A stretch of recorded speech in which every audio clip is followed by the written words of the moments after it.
한국, 한국, 한국. 이제 한국 이야기 그만 좀 하시오. 지겹지도 않소이까. 역사가 또 다시 반복되고 있습니다.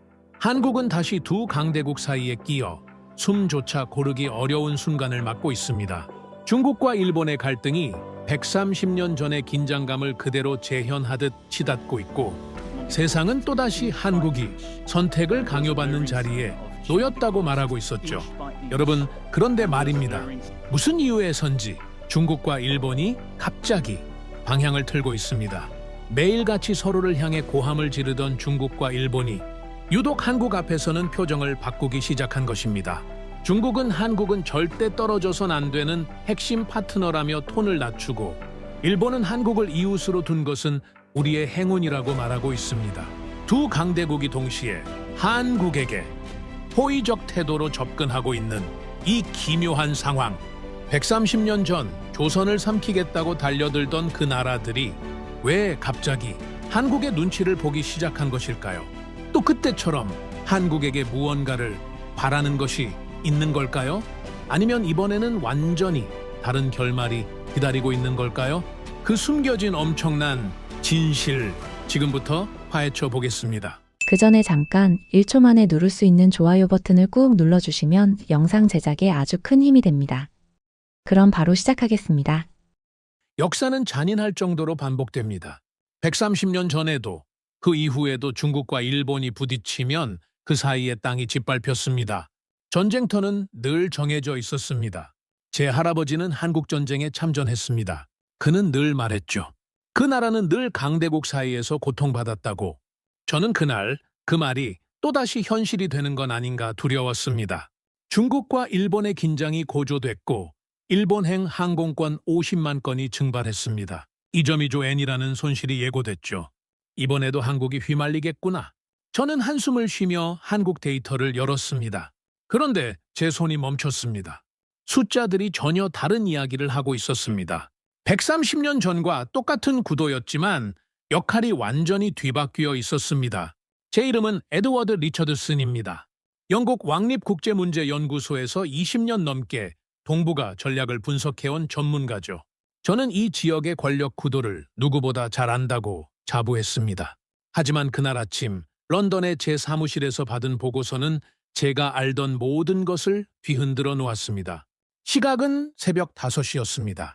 동경 시간으로는 오후 1시쯤이었죠.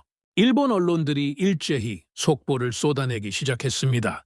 저는 컴퓨터 화면 앞에서 실시간으로 그 장면들을 지켜봤습니다. 도쿄의 주요 호텔들이 예약 취소 전화를 받느라 난리였고, 나리타 공항은 텅 빈 카운터만 남았습니다. 중국이 일본 여행 자제 권고를 발표한 건 단순한 외교적 제스처가 아니었습니다. 일주일 만에 일본행 항공권 예약이 50만 건이나 취소됐고, 전체 예약률이 30%나 급락했습니다.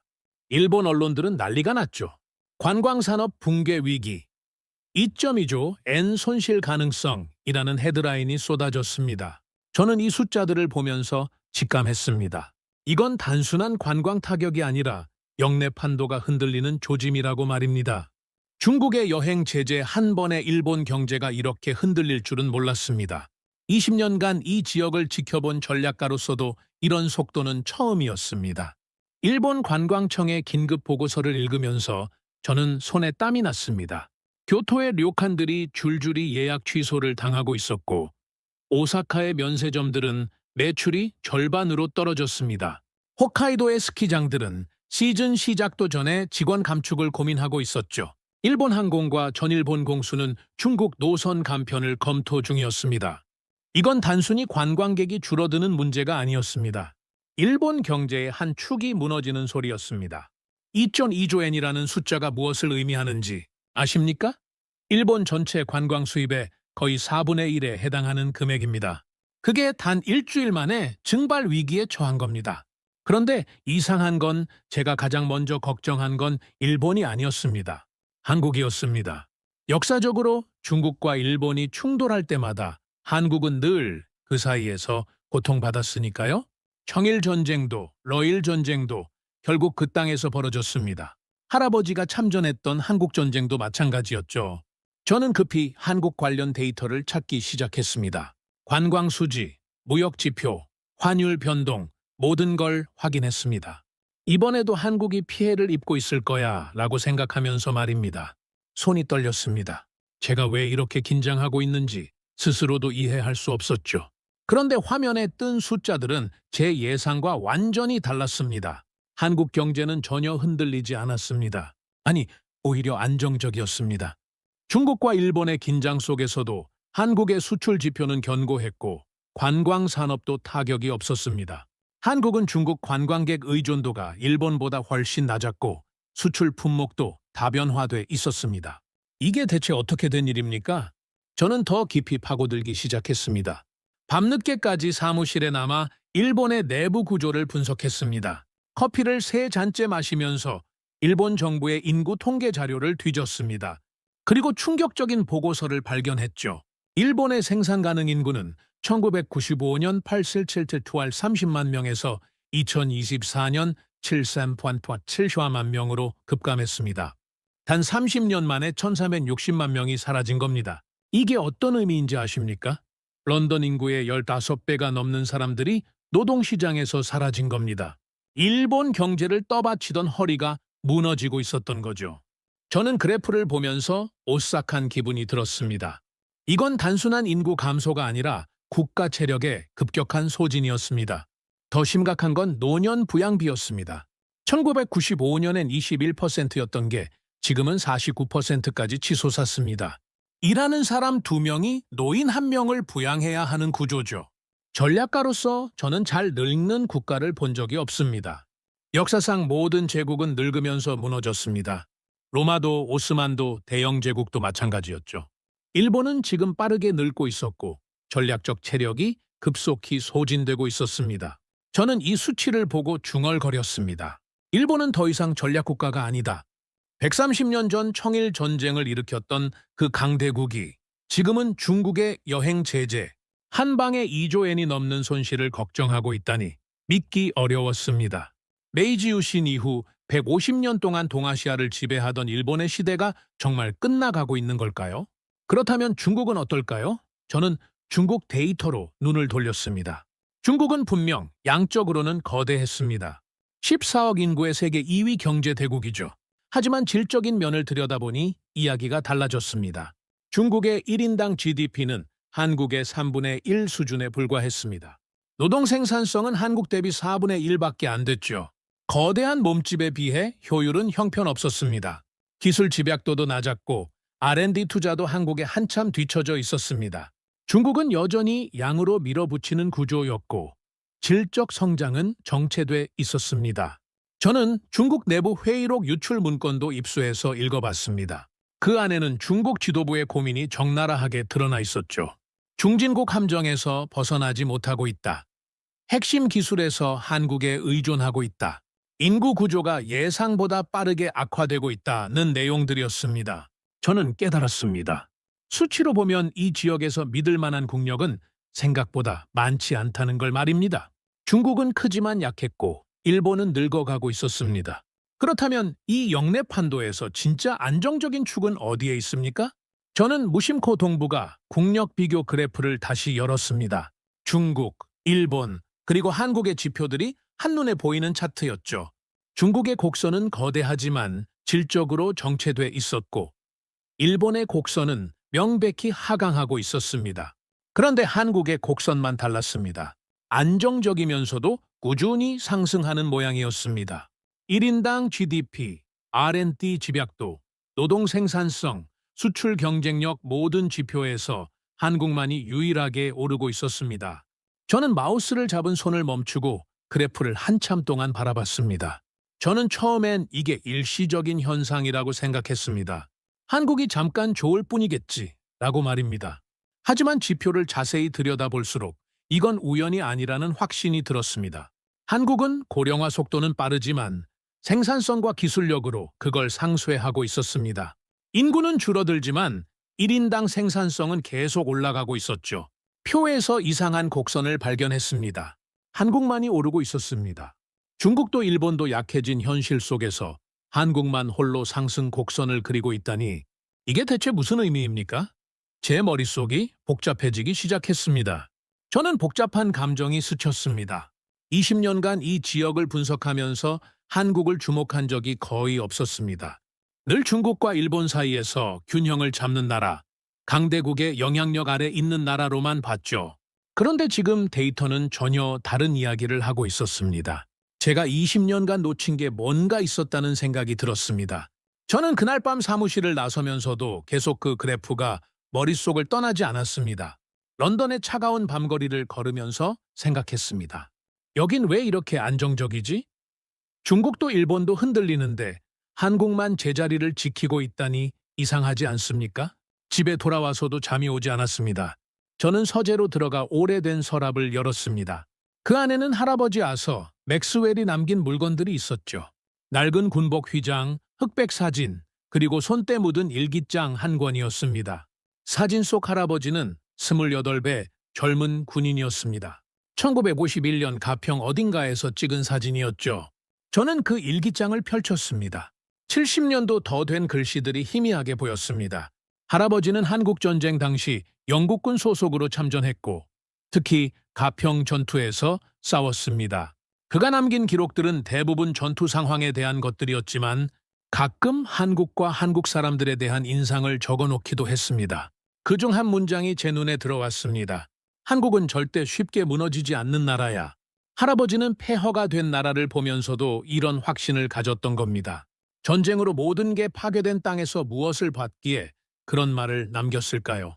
할아버지의 음성이 귓가에 맴돌았습니다. 한국은 무너지지 않는 나라다. 그는 왜 그런 말을 남겼을까요? 전쟁으로 폐허가 된 나라를 보고 무슨 근거로 그런 확신을 가졌던 걸까요? 저는 일기장을 넘기면서 할아버지가 본 그 무언가를 찾으려 했습니다. 저는 지금 이 순간 왜 그 말이 떠오르는지 알 수 없었습니다. 데이터를 보며 느낀 이상한 감정과 할아버지의 말이 묘하게 겹쳐졌습니다. 130년 전과 똑같은 구도 속에서 중국과 일본이 다시 긴장하고 있고 저는 또다시 한국을 걱정했습니다. 하지만 이번엔 뭔가 달랐습니다. 한국은 피해를 입지 않았습니다. 오히려 그 혼란 속에서 유일하게 안정적인 곡선을 그리고 있었습니다. 이게 우연일까요? 아니면 할아버지가 본 그 힘이 진짜였던 걸까요? 70년이라는 시간이 흐르는 동안 한국에서 무슨 일이 벌어진 걸까요? 저는 일기장을 덮으며 중얼거렸습니다. 한국을 다시 봐야겠어. 이건 단순한 호기심이 아니었습니다. 전략가로서의 직감이었습니다. 영내 판도가 움직이고 있고 그 중심에 제가 미처 주목하지 못했던 나라가 있을지도 모른다는 생각이 들었습니다. 다음 날 아침 저는 한국 관련 자료를 전부 모으기 시작했습니다. 경제 지표, 기술 수준, 외교 관계, 인구 구조, 모든 걸 다시 분석하기로 결심했죠. 20년간 놓쳤던 퍼즐 조각을 찾아야 했습니다.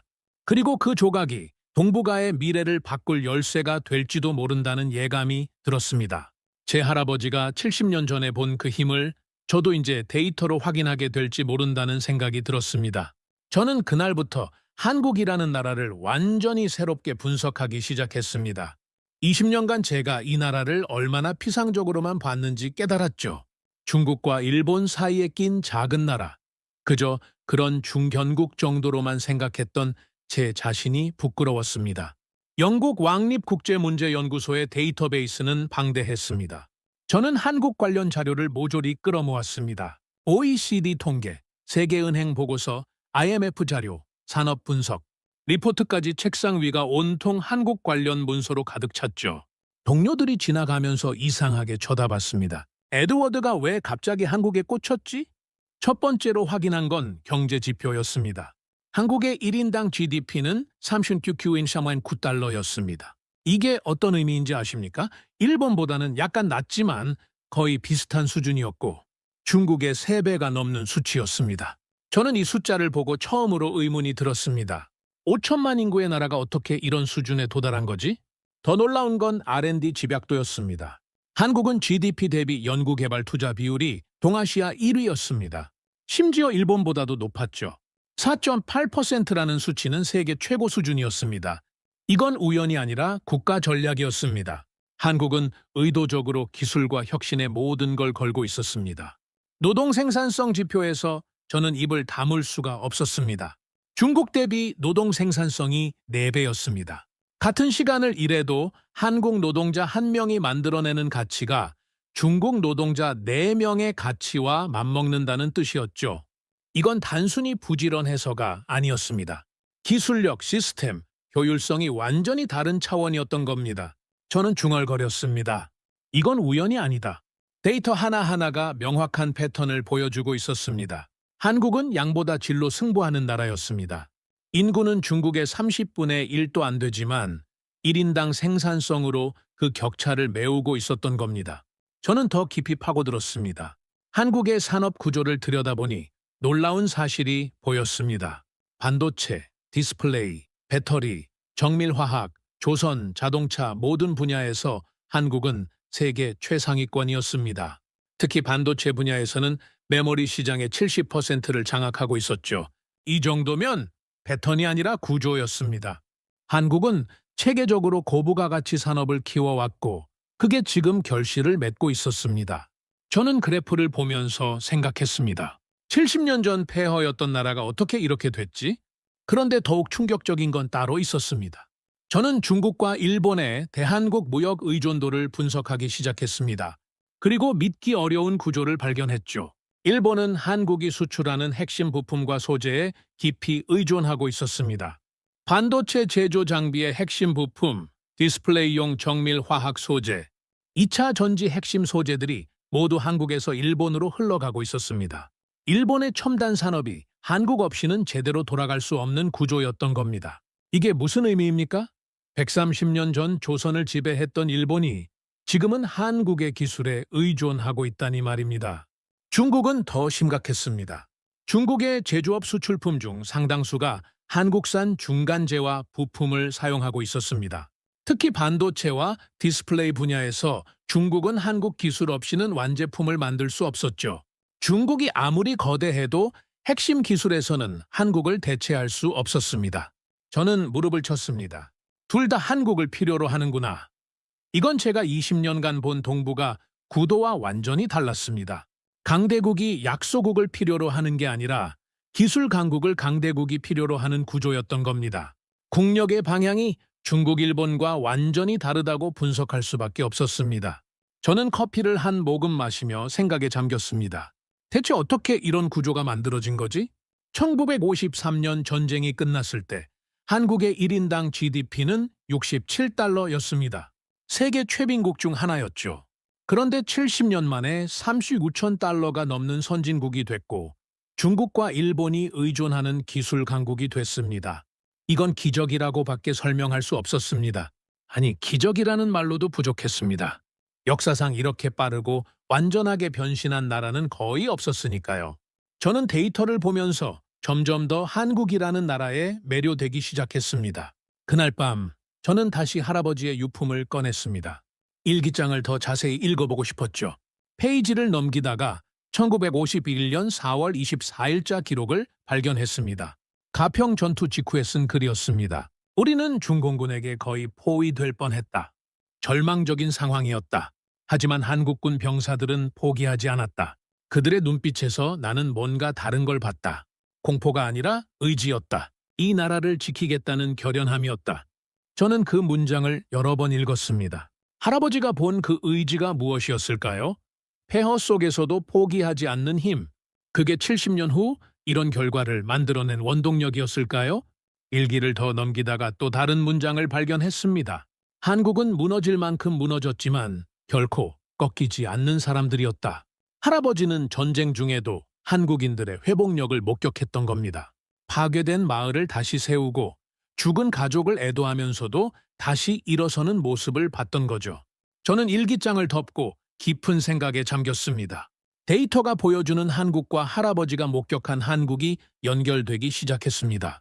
수치로 보이는 성장이 단순한 경제 발전이 아니라 민족 전체의 의지가 만들어낸 결과물이라는 생각이 들었죠. 저는 다음 날 아침 일찍 출근해서 한국의 교육 시스템을 분석하기 시작했습니다. 그리고 또 하나의 놀라운 사실을 발견했죠. 한국의 고등교육 이수율은 70%가 넘었습니다. 같은 연령대의 70%가 대학을 졸업한다는 뜻이었습니다. OECD 국가 중 최상위권이었죠. 더 놀라운 건 이공계 인력 비율이었습니다. 한국은 전체 대학생 중 이공계 비율이 40%가 넘었습니다. 중국이나 일본보다 높은 수치였죠. 한국은 의도적으로 기술 인력을 양성하고 있었고, 그게 R&D 투자와 맞물려 엄청난 시너지를 만들어내고 있었습니다. 저는 감탄했습니다. 이 나라는 전략이 있구나.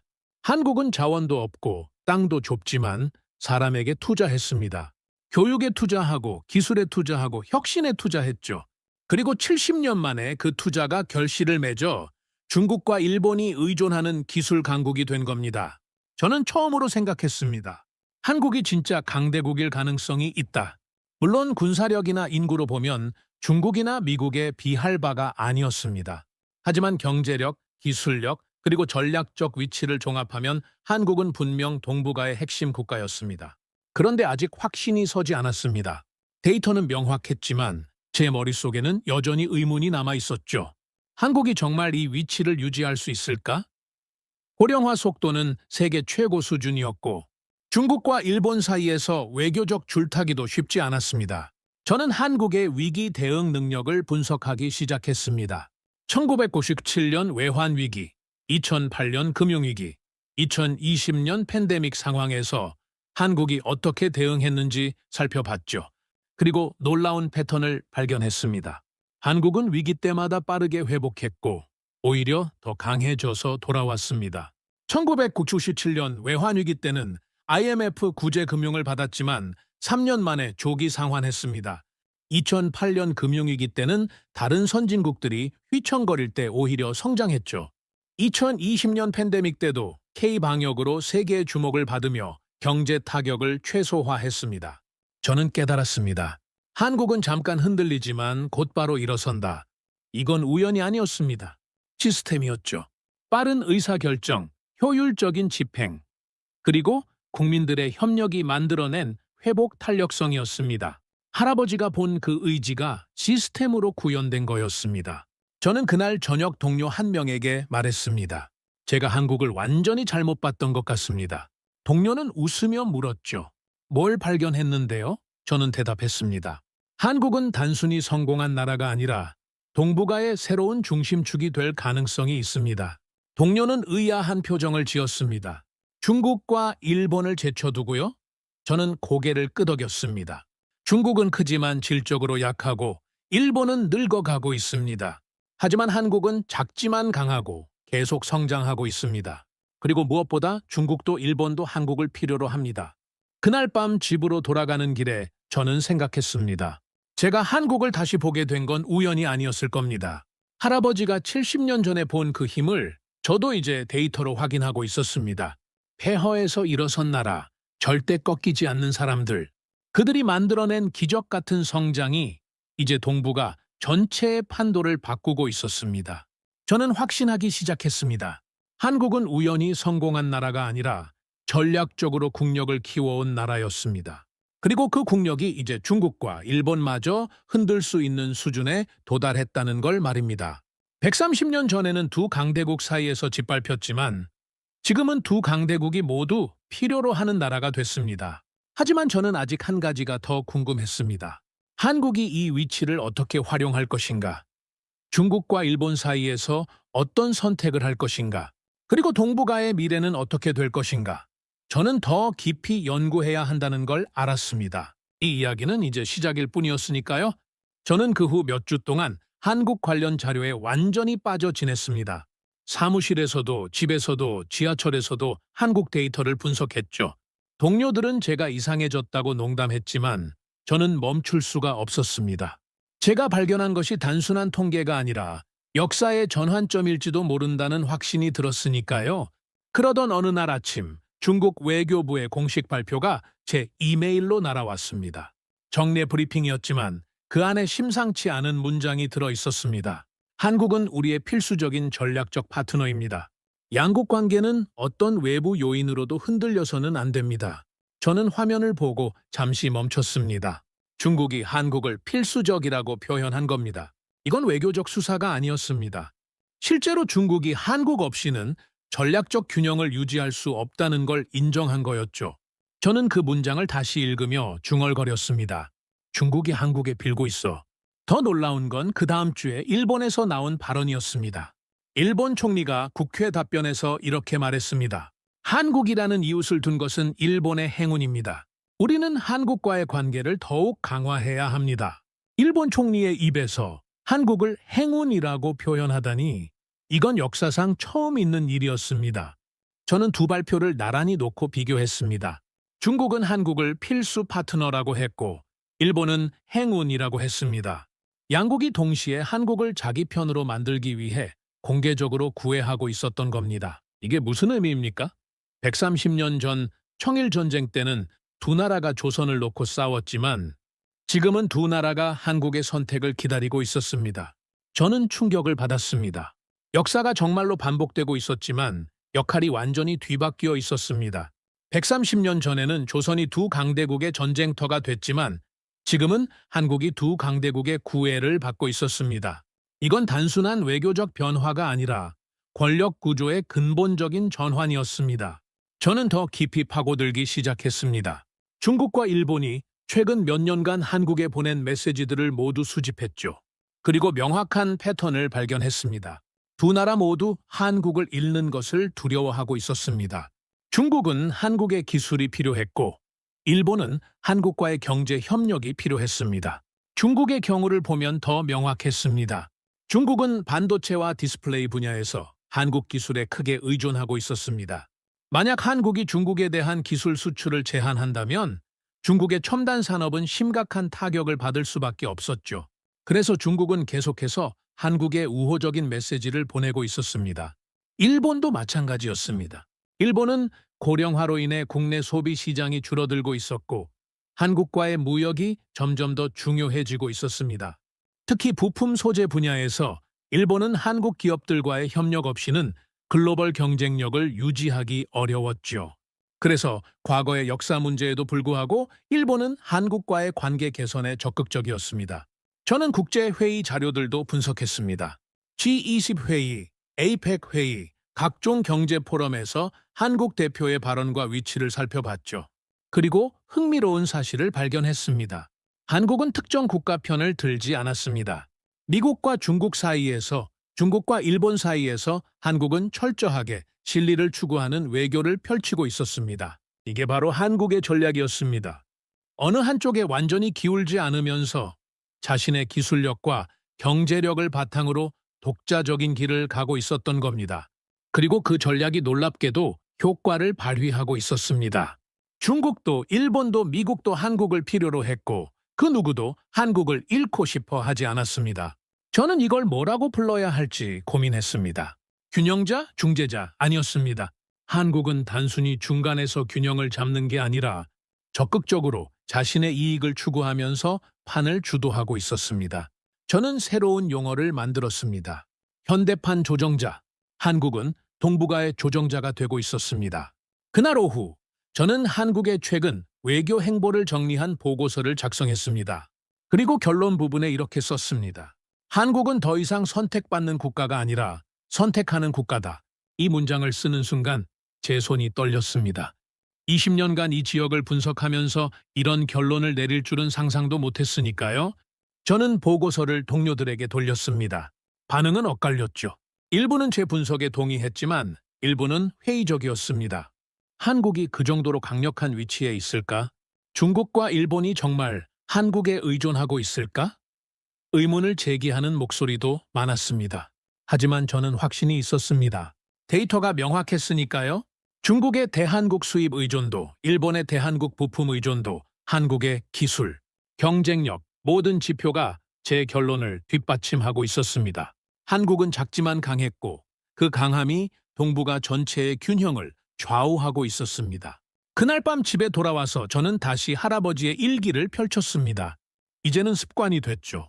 한국에 대해 생각할 때마다 할아버지가 남긴 글을 읽고 싶어졌습니다. 페이지를 넘기다가 1951년 6월의 기록을 발견했습니다. 오늘 한국군 장교와 이야기를 나눴다.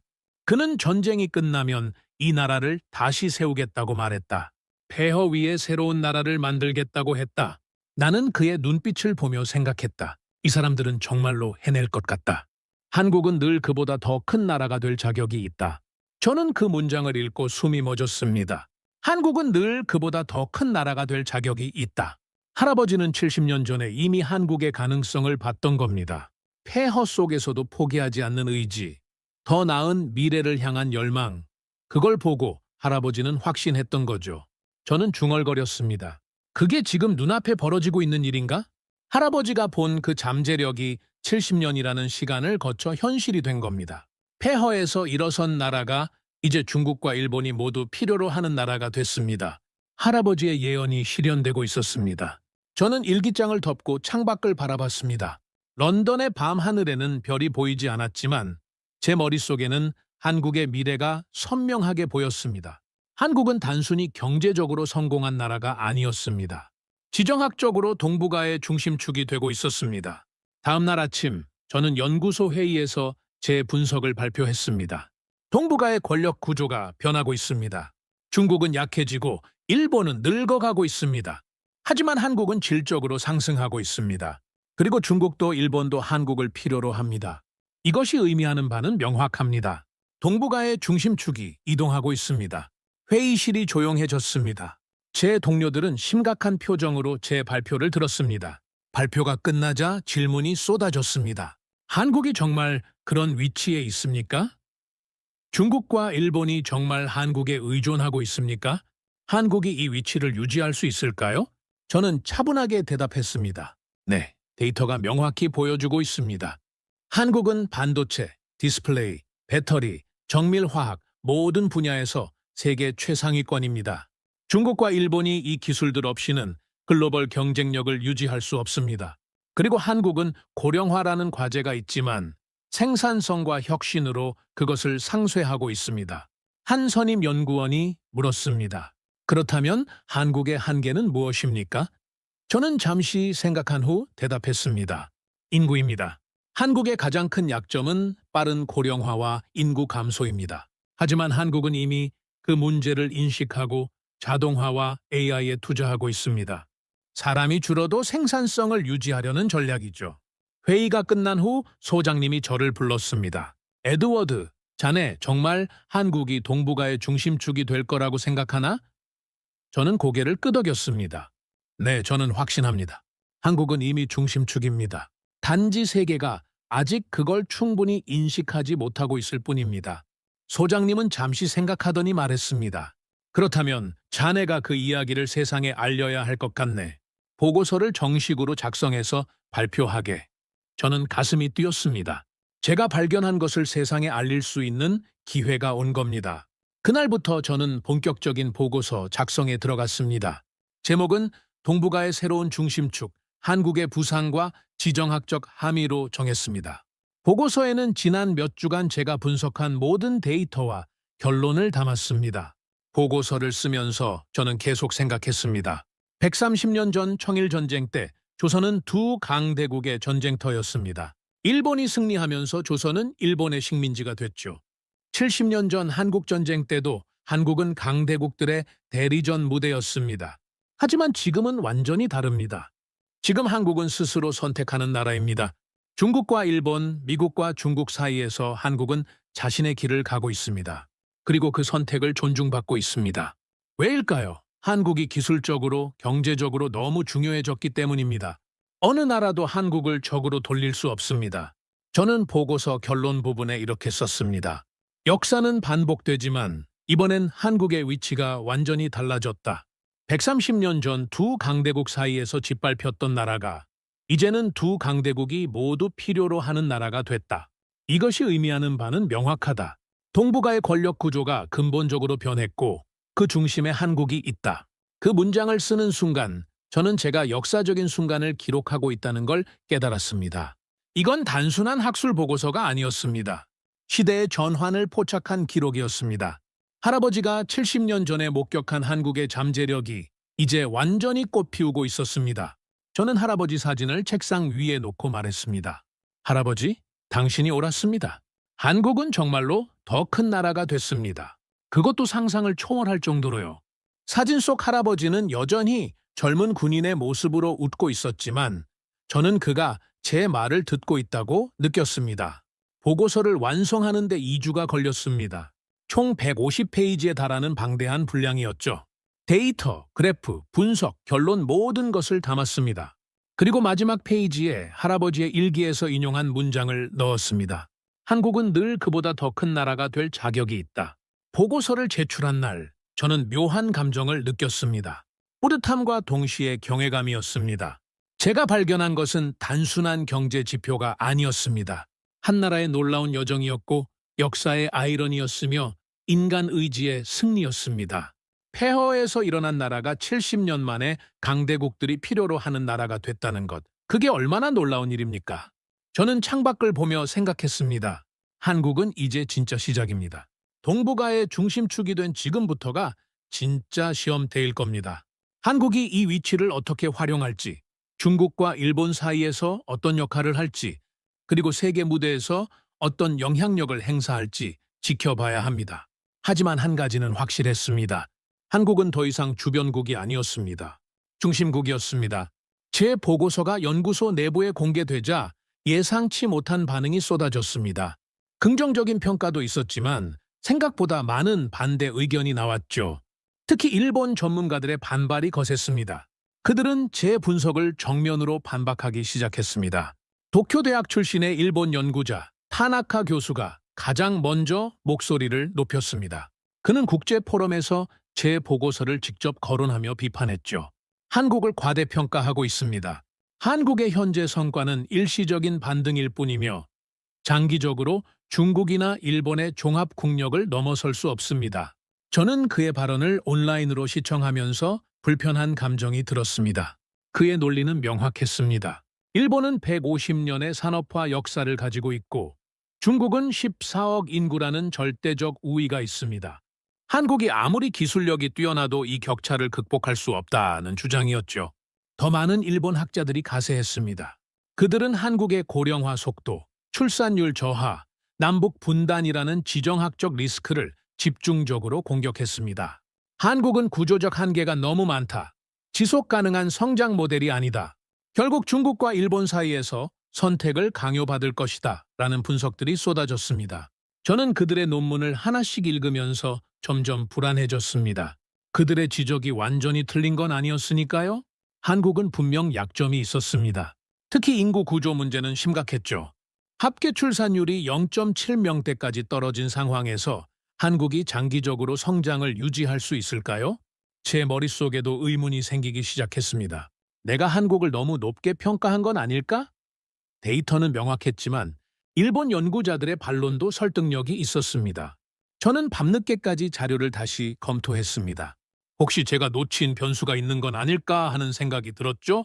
그러던 중 중국에서 더 강력한 반박이 나왔습니다. 베이징 대학의 저명한 경제학자 왕 교수가 중국 관영 매체를 통해 제 보고서를 비판했습니다. 그의 논리는 일본 학자들과는 또 달랐습니다. 질적 성장 지표는 무의미하다. 결국 양적 시장 규모가 모든 것을 결정한다. 왕 교수의 주장은 이랬습니다. 중국은 세계 최대의 소비 시장이고 14억 인구가 만들어내는 내수 시장의 힘은 어떤 기술력으로도 대체할 수 없다는 겁니다. 한국이 아무리 기술이 뛰어나도 중국 시장에 의존할 수밖에 없고 결국 중국의 영향력 아래에 있을 수밖에 없다는 논리였죠. 중국 관영 언론들은 이 주장을 대대적으로 보도했습니다. 한국의 기술 우위를 의도적으로 축소하는 기사들이 쏟아졌습니다. 한국 반도체 산업도 중국 시장 없이는 살아남을 수 없다. 한국 기업들의 중국 의존도가 30%를 넘는다는 식의 분석들이었습니다. 저는 이 기사들을 읽으면서 혼란스러웠습니다. 중국의 논리도 틀린 말은 아니었으니까요. 실제로 삼성과 LG, 현대차 모두 중국 시장에서 큰 매출을 올리고 있었습니다. 만약 중국이 정치적 이유로 한국 기업을 압박한다면 어떻게 될까요? 저는 사무실에서 혼자 중얼거렸습니다. 둘 다 한국을 얕보던 옛 시각에서 못 벗어났다. 일본 학자들은 과거 식민 지배의 프레임으로 한국을 보고 있었고 중국 학자들은 대국주의적 시각으로 한국을 평가하고 있었습니다. 하지만 그들의 지적이 아예 근거 없는 건 아니었습니다. 저는 데이터를 다시 파고들었습니다. 한국의 약점을 객관적으로 분석해야 했습니다. 감정이 아니라 사실로 판단해야 했죠. 그리고 실제로 한국의 약점들이 보이기 시작했습니다. 첫 번째는 역시 고령화였습니다. 한국의 고령화 속도는 세계에서 가장 빨랐습니다. 2025년 현재 고령 인구 비율이 50%를 넘어섰고 2050년이면 40%를 넘을 것으로 예상됐습니다. 일본보다 더 빠른 속도였죠. 이 속도라면 한국 경제가 장기적으로 버틸 수 있을까요? 두 번째는 외교적 줄타기의 위험이었습니다. 한국은 중국과 일본, 미국과 중국 사이에서 중립을 지키며 실리를 추구하고 있었습니다. 하지만 이게 언제까지 가능할까요? 만약 미중 갈등이 더 심화되면 한국은 결국 선택을 강요받을 수밖에 없었습니다. 그때 한국은 어떤 선택을 할까요? 세 번째는 내수 시장의 한계였습니다. 한국은 5천만 인구의 작은 나라였고 수출에 크게 의존하고 있었습니다. GDP의 40%가 넘는 비중이 수출이었죠. 만약 글로벌 경제가 침체되거나 보호무역주의가 강화되면 한국 경제는 큰 타격을 받을 수밖에 없었습니다. 저는 이런 약점들을 정리하면서 점점 더 불안해졌습니다. 한국이 중심축이 되기엔 불안정해 보인다. 제가 너무 낙관적으로 본 건 아닐까요? 일본과 중국 학자들의 지적이 맞는 건 아닐까요? 그날 밤 집에 돌아와서도 잠이 오지 않았습니다. 저는 다시 할아버지의 일기를 꺼냈습니다. 혼란스러울 때마다 할아버지의 글을 읽으면 마음이 정리되곤 했으니까요. 페이지를 넘기다가 1951년 4월 23일자 기록을 발견했습니다. 가평 전투 전날 밤의 기록이었습니다. 내일 새벽, 우리는 중공군의 대대적인 공격을 맞이하게 될 것이다. 정보에 따르면 우리는 거의 포위됐다. 병력 수로는 압도적으로 열세다. 솔직히 말하면 두렵다. 살아남을 수 있을지 확신이 서지 않는다. 저는 그 문장을 읽으며 숨을 멈췄습니다. 할아버지도 두려워했던 겁니다. 전쟁터에서 포위된 상황, 압도적으로 불리한 전력, 살아남을 가능성이 희박한 상황에서 할아버지는 두려움을 느꼈습니다. 그런데 다음 문장이 더 놀라웠습니다. 하지만 한국인들은 포기하지 않았다. 옆에 있던 한국군 장교는 차분하게 작전을 준비하고 있었다. 그의 손은 떨리지 않았다. 병사들도 마찬가지였다. 그들은 두려움 속에서도 자리를 지키고 있었다. 나는 그 모습을 보며 생각했다. 이 사람들은 절대로 무너지지 않을 것이다. 저는 일기장을 쥔 손에 힘이 들어갔습니다. 할아버지가 본 건 단순한 용기가 아니었습니다. 절망적인 상황에서도 포기하지 않는 의지, 압도적인 불리함 속에서도 자리를 지키는 끈기. 그게 바로 한국인들의 본질이었던 겁니다. 저는 계속 읽었습니다. 가평 전투 전날, 우리는 거의 포위됐다. 중공군은 우리보다 10배 이상 많았다. 하지만 한국인들은 포기하지 않았다. 그들은 싸웠고 버텼고 결국 중공군의 진격을 막아냈다. 나는 그날 밤 깨달았다. 한국인들은 절대 쉽게 무너지지 않는다. 저는 일기장을 덮고 깊이 생각했습니다. 할아버지가 본 그 회복력이 단순히 전쟁터에서만 나타난 게 아니었습니다. 70년이 지난 지금도 한국은 똑같은 모습을 보여주고 있었죠. 1997년 외환위기 때도, 2008년 금융위기 때도, 2020년 팬데믹 때도 한국은 흔들렸지만 무너지지 않았습니다. 저는 깨달았습니다. 일본과 중국 학자들이 놓친 게 바로 이겁니다. 그들은 한국의 약점만 보고 있었지만 한국의 회복력을 보지 못했습니다. 한국은 분명 약점이 많았습니다. 고령화도 빠르고 외교적 리스크도 크고 내수 시장도 작았죠. 하지만 한국은 위기 때마다 빠르게 회복했고 오히려 더 강해져서 돌아왔습니다. 저는 데이터를 다시 살펴봤습니다. 이번엔 다른 각도로 봤죠. 한국의 위기 대응 속도, 산업 구조 전환 속도, 기술 혁신 속도를 중점적으로 분석했습니다. 그리고 놀라운 사실을 발견했습니다. 한국은 다른 어떤 나라보다 빠르게 변화하고 있었습니다. 일본은 30년 전 경제 구조를 거의 그대로 유지하고 있었습니다. 제조업 중심의 구조가 변하지 않았죠? 중국도 마찬가지였습니다. 여전히 양적 성장에 의존하고 있었습니다. 하지만 한국은 달랐습니다. 10년 전과 지금의 산업 구조가 완전히 달랐습니다. 한국은 조선과 철강 같은 전통 산업에서 반도체와 배터리 같은 첨단 산업으로 빠르게 전환하고 있었습니다. AI와 바이오 분야에도 적극적으로 투자하고 있었죠. 이 속도는 다른 나라들이 따라올 수 없는 수준이었습니다. 저는 중얼거렸습니다. 한국의 진짜 강점은 속도다. 한국은 크지 않았지만 빨랐습니다. 위기가 오면 빠르게 대응했고 기회가 오면 빠르게 잡았습니다. 이게 바로 한국이 70년 만에 선진국이 될 수 있었던 이유였습니다. 저는 일본과 중국 학자들의 비판을 다시 읽었습니다. 이번엔 그들의 논리가 낡아 보였습니다. 그들은 여전히 20세기적 사고방식으로 21세기를 분석하고 있었습니다. 인구가 많으면 강하다. 역사가 오래되면 우위다. 땅이 넓으면 유리하다는 식의 구시대적 논리였죠. 하지만 21세기는 달랐습니다. 기술이 국력을 좌우했고 속도가 승부를 결정했습니다. 한국은 작지만 빠르고 인구는 적지만 생산성이 높고 역사는 짧지만 혁신적이었습니다. 이게 바로 한국이 중국과 일본을 넘어설 수 있는 이유였습니다. 저는 결심했습니다. 한국을 다시 더 깊이 들여다보자. 일본과 중국 학자들의 비판에 흔들렸지만 이제는 더 확실한 증거를 찾아야 했습니다. 한국이 정말 강대국이라면 약점에도 불구하고 성장을 지속할 수 있다는 증거가 더 있을 거였습니다. 다음 날 아침, 저는 동료에게 말했습니다. 저는 한국 분석을 계속하겠습니다. 비판들을 반박할 수 있는 더 강력한 증거를 찾을 겁니다. 동료는 걱정스러운 표情으로 물었습니다. 에드워드, 너무 집착하는 거 아닌가?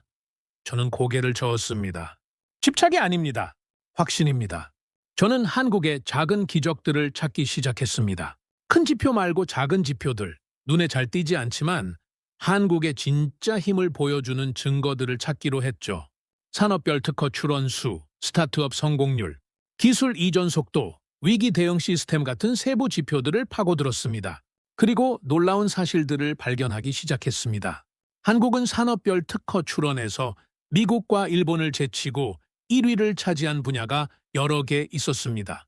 배터리, 디스플레이, 5G 통신 기술에서 한국은 세계 최다 특허를 보유하고 있었죠.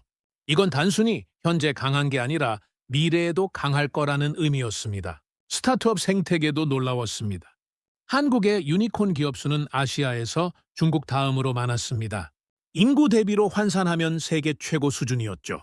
젊은 세대가 계속해서 혁신적인 기업을 만들어내고 있었습니다. 이게 바로 한국이 고령화에도 불구하고 성장을 지속할 수 있는 이유였습니다. 저는 흥분했습니다. 이거다! 한국의 진짜 강점은 큰 지표가 아니라 이런 작은 지표들 속에 숨어 있었습니다. 회복력, 혁신 속도, 시스템 효율성, 이런 것들이 한국을 특별하게 만들고 있었습니다. 저는 보고서를 수정하기 시작했습니다. 일본과 중국 학자들의 비판에 대한 반박을 추가했죠. 한국의 약점은 분명하다. 하지만 한국은 그 약점을 극복할 시스템을 가지고 있다. 바로 속도와 회복력이다. 그날 밤 저는 할아버지 사진 앞에서 말했습니다. 할아버지, 저도 이제 알겠습니다. 당신이 본 그 힘이 뭔지 말입니다. 한국은 절대 쉽게 무너지지 않는 나라입니다. 70년 전에도 그랬고 지금도 그렇습니다. 저는 확신을 되찾았습니다. 잠시 흔들렸지만 이제는 더 강한 확신이 생겼습니다. 한국은 약점이 많았지만 그 약점을 극복할 힘도 가지고 있었습니다. 그리고 그 힘이 바로 한국을 동북아의 중심축으로 만들고 있었습니다. 저는 다음 단계로 나아갈 준비가 됐습니다. 한국의 작은 기적들을 세상에 보여줄 시간이었습니다. 저는 한국의 세부 지표들을 파고들기 시작했습니다. 사장에서의 혼란을 극복한 저는 이제 더 체계적으로 접근했죠. 큰 그림은 이미 봤습니다. 이제는 그 그림을 구성하는 작은 조각들을 하나씩 확인할 차례였습니다. 첫 번째로 주목한 건 산업별 R&D 투자 비중이었습니다. 한국은 GDP의 4.8%를 연구개발에 투자하고 있었는데 이게 어떤 의미인지 아십니까? 이스라엘 다음으로 세계에서 두 번째로 높은 수치였습니다. 일본은 3.3%, 중국은 2.4%였죠. 하지만 더 놀라운 건 그 투자가 어디로 가고 있느냐였습니다. 저는 한국의 R&D 투자 내역을 세밀하게 분석했습니다. 반도체, 디스플레이, 배터리, 바이오, AI, 로봇공학, 모든 첨단 분야에 골고루 분산돼 있었습니다. 이건 단순히 돈을 많이 쓰는 게 아니라 전략적으로 미래를 준비하고 있다는 의미였습니다. 특허 증가율은 더욱 인상적이었습니다. 한국의 연간 특허 출원 건수는 최근 5년간 매년 15%씩 증가하고 있었습니다. 중국이 양적으로는 많았지만 질적으로 평가했을 때 한국 특허의 인용도와 가치는 중국보다 3배 이상 높았습니다. 이게 무슨 뜻입니까? 한국은 진짜 혁신을 만들어내고 있다는 겁니다. 저는 그래프를 보면서 중얼거렸습니다. 이 수치들은 전략계에는 전쟁보다 무서운 진실이다. 왜냐하면 특허가 많다는 건 미래의 기술 경쟁력을 선점하고 있다는 의미였으니까요. 10년 후, 20년 후에도 한국이 기술 강국으로 남아있을 거라는 확실한 신호였습니다. 저는 청년 창업률도 조사했습니다. 한국의 20대와 30대 창업률은 최근 5년간 급증하고 있었습니다. 특히 기술 기반 스타트업이 폭발적으로 늘어나고 있었죠. 쿠팡, 크래프톤, 토스, 야놀자 같은 유니콘 기업들이 계속 탄생하고 있었습니다. 이게 중요한 이유는 명확했습니다. 고령화가 빠르게 진행되고 있지만 젊은 세대가 계속해서 혁신을 만들어내고 있었던 겁니다. 인구가 줄어도 1인당 생산성과 혁신성이 올라가면 경제는 성장할 수 있습니다. 한국이 바로 그 모델을 실현하고 있었습니다. 저는 데이터를 정리하면서 생각했습니다. 그래프 하나하나가 마치 퍼즐처럼 맞아떨어지기 시작했다. 처음엔 단편적으로 보였던 지표들이 이제는 하나의 큰 그림을 만들고 있었습니다. 한국은 체계적으로 미래를 준비하고 있었고 그 준비가 결실을 맺고 있었습니다. 다음으로 저는 한국 제조업의 구조를 깊이 들여다봤습니다. 특히 반도체 산업을 집중적으로 분석했죠. 삼성전자와 SK하이닉스는 세계 메모리 반도체 시장의 70%를 장악하고 있었습니다. 이게 얼마나 대단한 수치인지 아십니까? 중국이 수십조 원을 투자해서 반도체 굴기를 외쳤지만 아직도 한국 기업의 기술 수준을 따라오지 못하고 있었습니다. 일본도 과거에는 반도체 강국이었지만 지금은 한국에 크게 뒤처져 있었죠. 이 격차는 단기간에 좁혀지지 않았습니다. 배터리 분야는 더욱 놀라웠습니다. LG 에너지 솔루션, 삼성 SDI, 에스콘이 세 회사가 세계 전기차, 배터리 시장의 40% 이상을 점유하고 있었습니다. 테슬라도, 폭스바겐도, 현대차도 모두 한국산 배터리를 사용하고 있었죠. 저는 깨달았습니다. 중국과 일본 모두 한국을 빼면 파이가 무너진다니 믿기 어려웠다. 중국은 전기차를 만들지만 핵심 배터리는 한국에 의존하고 있었습니다. 일본은 자동차 강국이지만 전기차 배터리에서는 한국에 한참 뒤처져 있었죠. 디스플레이 분야도 마찬가지였습니다. 삼성 디스플레이와 LG 디스플레이는 OLED 시장을 사실상 독점하고 있었습니다. 애플 아이폰에 들어가는 OLED는 모두 삼성 제품이었고 프리미엄 TV에 들어가는 대형 OLED는 모두 LG 제품이었습니다. 저는 공급망 지도를 그려봤습니다. 중국에서 만들어지는 스마트폰, 일본에서 만들어지는 카메라, 미국에서 만들어지는 전기차, 독일에서 만들어지는 자동차 모두 한국산 핵심 부품이 들어가 있었습니다. 한국은 세계 제조업의 숨은 허브였던 겁니다. 저는 중얼거렸습니다. 여기서 한국이 빠지면 동아시아 공급망이 무너진다. 이건 과장이 아니었습니다. 실제로 2019년 일본이 한국의 반도체 소재 수출을 규제했을 때 글로벌 전제업계가 발칵 뒤집혔었죠. 한국이 흔들리면 세계 전자산업이 흔들린다는 걸 모두가 깨달았던 순간이었습니다.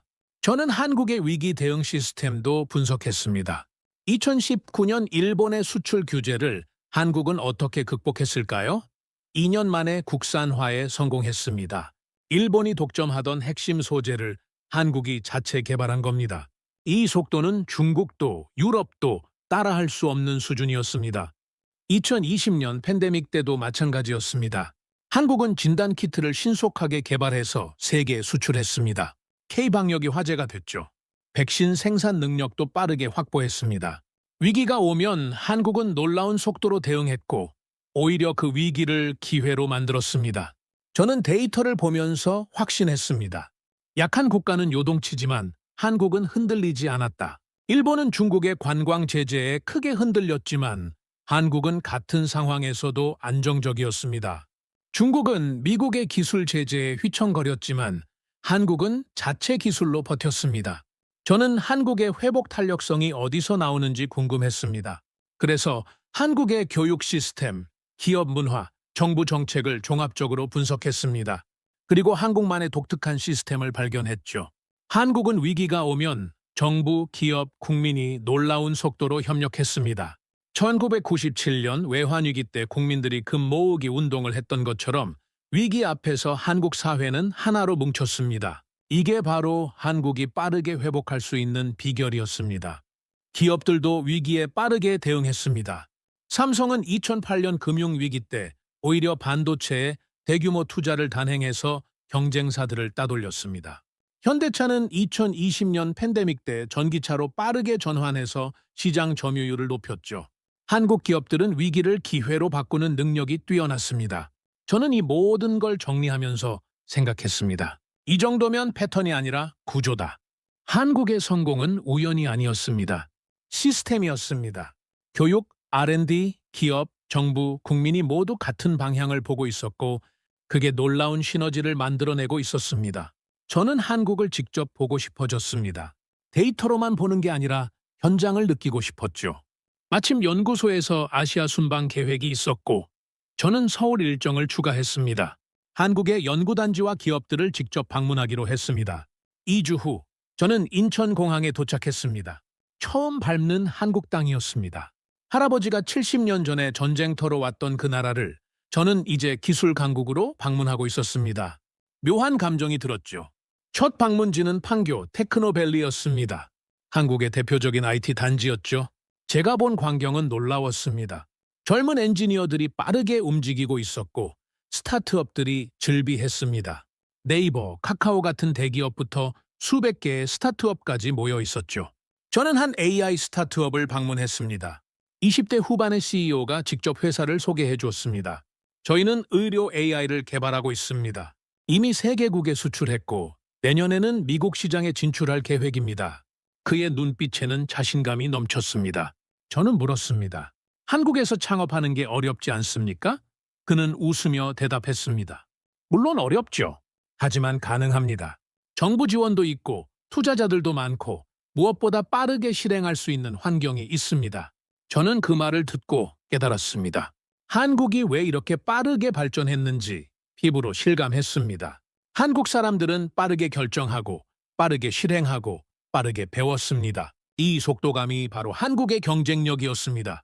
다음 날은 삼성 반도체 공장을 방문했습니다. 화성과 평택에 있는 거대한 공장 단지를 보는 순간 저는 말을 잃었습니다. 축구장 수십 개를 합친 크기의 공장이 24시간 쉬지 않고 돌아가고 있었습니다. 최첨단 로봇들이 정밀하게 반도체를 생산하고 있었죠. 공장 관계자가 설명했습니다. 이곳에서 생산되는 반도체가 전 세계 스마트폰과 컴퓨터에 들어갑니다. 하루라도 이 공장이 멈추면 글로벌 IT 산업이 타격을 받습니다. 저는 그 말의 무게를 느꼈습니다. 한국은 정말로 세계 경제의 핵심이었습니다. 저는 서울의 연구소들도 방문했습니다. KIST, 서울대, 포스텍 같은 대학들의 연구실을 둘러봤죠. 젊은 연구자들이 밤늦게까지 실험하고 있었습니다. 그들은 차세대 배터리, 양자 컴퓨터, 바이오 신약 같은 미래 기술을 연구하고 있었습니다. 한 KIST 교수와 대화를 나눴습니다. 한국이 이렇게 빠르게 성장할 수 있었던 비결이 뭡니까? 교수는 잠시 생각하더니 대답했습니다. 교육입니다. 한국은 사람에 투자했습니다. 자원도 없고 땅도 좁지만 사람을 키웠습니다. 그리고 그 사람들이 지금 이 나라를 만들고 있습니다. 저는 고개를 끄덕였습니다. 맞는 말이었습니다. 한국의 진짜 자원은 사람이었습니다. 교육받은 인재들이 기술을 만들고 기업을 키우고 나라를 발전시켰습니다. 이게 바로 70년 만에 최빈국에서 선진국으로 도약한 비결이었습니다. 일주일간의 한국 방문을 마치고 런던으로 돌아오는 비행기 안에서 저는 생각에 잠겼습니다. 한국은 대체 어떻게 이렇게 된 거지? 데이터로 봤을 때도 놀라웠지만 현장에서 느낀 에너지는 상상 이상이었습니다. 저는 중얼거렸습니다. 서울의 연구소에서 느낀 분위기는 전쟁 직후의 나라라고는 도저히 믿을 수 없었다. 70년 전 폐허였던 나라가 이제는 세계 최첨단 기술을 만들고 있었습니다. 할아버지가 본 그 의지가 이런 결과를 만들어낸 겁니다. 런던에 도착해서 저는 바로 할아버지의 일기를 다시 펼쳤습니다. 이번엔 일기 후반부를 읽었습니다. 1951년 7월, 전쟁이 소강 상태에 접어든 시기의 기록이었습니다. 전쟁이 끝나가고 있다. 이 나라는 완전히 파괴됐다. 하지만 한국 사람들은 벌써 재건을 시작하고 있다. 폐허 위에서 집을 짓고 농사를 시작하고 아이들을 학교에 보내고 있다. 나는 그들을 보며 확신한다. 한국은 작지만 거대한 의지가 있는 나라다. 저는 그 문장을 읽고 눈시울이 뜨거워졌습니다. 작지만 거대한 의지, 바로 그것이었다. 할아버지가 70년 전에 본 그 의지가 지금도 살아 있었습니다. 빠르게 움직이는 연구자들, 밤늦게까지 일하는 엔지니어들, 새로운 기술을 개발하는 청년들 속에서 저는 똑같은 의지를 봤습니다. 저는 데이터와 현장 경험을 종합해서 보고서를 업데이트했습니다. 제목에 한 문장을 추가했습니다. 한국의 작은 기적들 숫자로 본 회복력의 증명. 이제 저는 확신이 있었습니다. 한국은 단순히 경제적으로 성공한 나라가 아니었습니다. 인류 역사상 가장 놀라운 변신을 이뤄낸 나라였습니다. 저는 보고서 마지막 장에 할아버지의 말을 인용했습니다. 한국은 작지만 거대한 의지가 있는 나라다. 그리고 제 분석을 덧붙였습니다. 그 의지가 70년 만에 기적을 만들어냈고 이제 동북아 전체의 판도를 바꾸고 있다. 저는 한국에서 돌아온 후 더욱 확신에 차서 연구를 이어갔습니다. 하지만 세상은 제 예상과 다르게 움직이기 시작했습니다. 제가 한국의 강점을 분석하는 동안 동북아 정세는 점점 더 긴장 국면으로 치달았습니다. 2025년 가을, 중국과 일본의 외교적 충돌이 심화됐습니다. 여러 가지 분쟁이 다시 불거졌고 양국의 해경 선박들이 대치하는 상황까지 벌어졌죠. 중국은 일본 제품 불매 운동을 암묵적으로 용인했고 일본은 중국에 대한 경계 수위를 높였습니다. 저는 이 상황을 지켜보며 불안감을 느꼈습니다. 역사가 또다시 반복되는 건 아닐까 하는 생각이 들었죠. 130년 전처럼 70년 전처럼 두 강대국의 충돌이 한국을 위협하는 건 아닐까요? 더 심각한 건 그 다음에 벌어진 일이었습니다. 중국 외교부가 기자회견을 열고 한국에 대해 미묘한 압박을 가하기 시작했습니다. 한국은 지역 안정을 위해 올바른 선택을 해야 합니다. 특정 국가와의 군사협력 강화는 지역 긴장을 높일 수 있습니다. 이건 명백히 한국의 한미일 안보 협력을 겨냥한 발언이었습니다. 중국은 한국에게 자기 편으로 올 것을 암묵적으로 요구하고 있었던 겁니다. 저는 이 발언을 보고 가슴이 철렁했습니다. 한국이 양쪽에서 압박받기 시작했구나. 일본도 가만히 있지 않았습니다. 일본 외무성은 한국과의 경제안보 협력을 강조하며 중국 견제에 동참할 것을 간접적으로 요청했습니다. 자유민주주의 가치를 공유하는 국가들끼리 더욱 긴밀히 협력해야 합니다. 라는 메시지를 계속 보냈죠. 저는 데이터를 분석하면서 깨달았습니다. 한국이 잘못 움직이면 양쪽에서 동시에 압박받는 구조다. 중국의 경제적 압박과 일본의 안보적 요구 사이에서 한국은 줄타기를 해야 했습니다. 이게 바로 제가 우려했던 한국의 약점이었습니다. 더 불안한 소식이 들려왔습니다. 한국 내부에서도 의견이 갈리고 있었습니다. 일본은 중국과의 경제 관계를 중시해야 한다고 주장했고, 일본은 미일과의 안보 협력을 강화해야 한다고 맞섰습니다. 외교적 중립 유지의 어려움이 표면화되기 시작한 겁니다.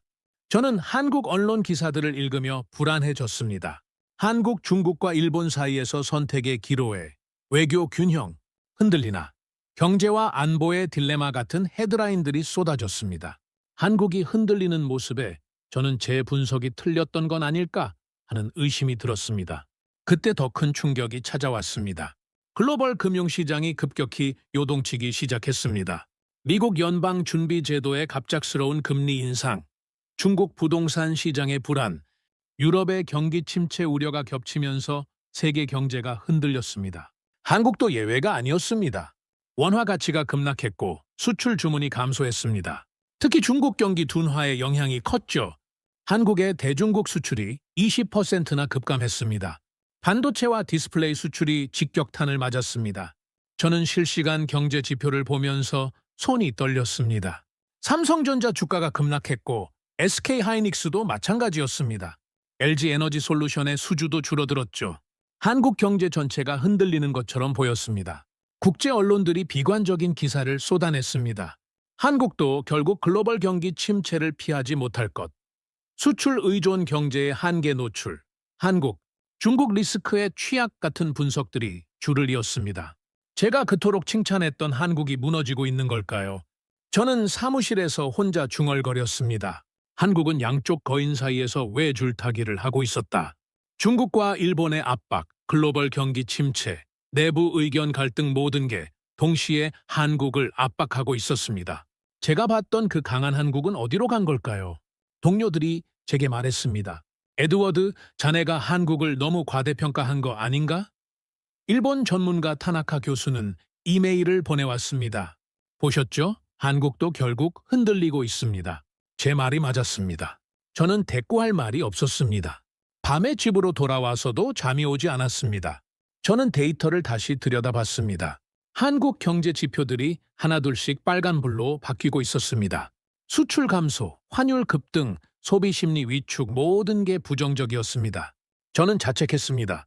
한국이 과연 중심축이 될 수 있을까? 제가 한국의 강점만 보고 약점을 간과한 건 아닐까요? 고령화, 외교적 압박, 수출 의존 이런 약점들이 결국 한국을 무너뜨리는 건 아닐까요? 언론들은 계속해서 비관적인 전망을 내놨습니다. 한국 이번 위기에서 회복하기 어려울 것, 반도체 호황 끝나나, 수출 주도 성장 모델의 종말 같은 기사들이 매일 쏟아졌습니다. 저는 그 기사들을 읽으면서 절망감을 느꼈습니다. 어느 날 밤 저는 할아버지의 일기를 펼쳤습니다. 위로가 필요했죠.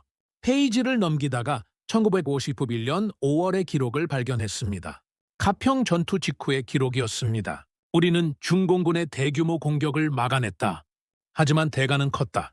많은 전우들이 쓰러졌고 우리 진지도 거의 파괴됐다. 모두가 지쳐 있었다.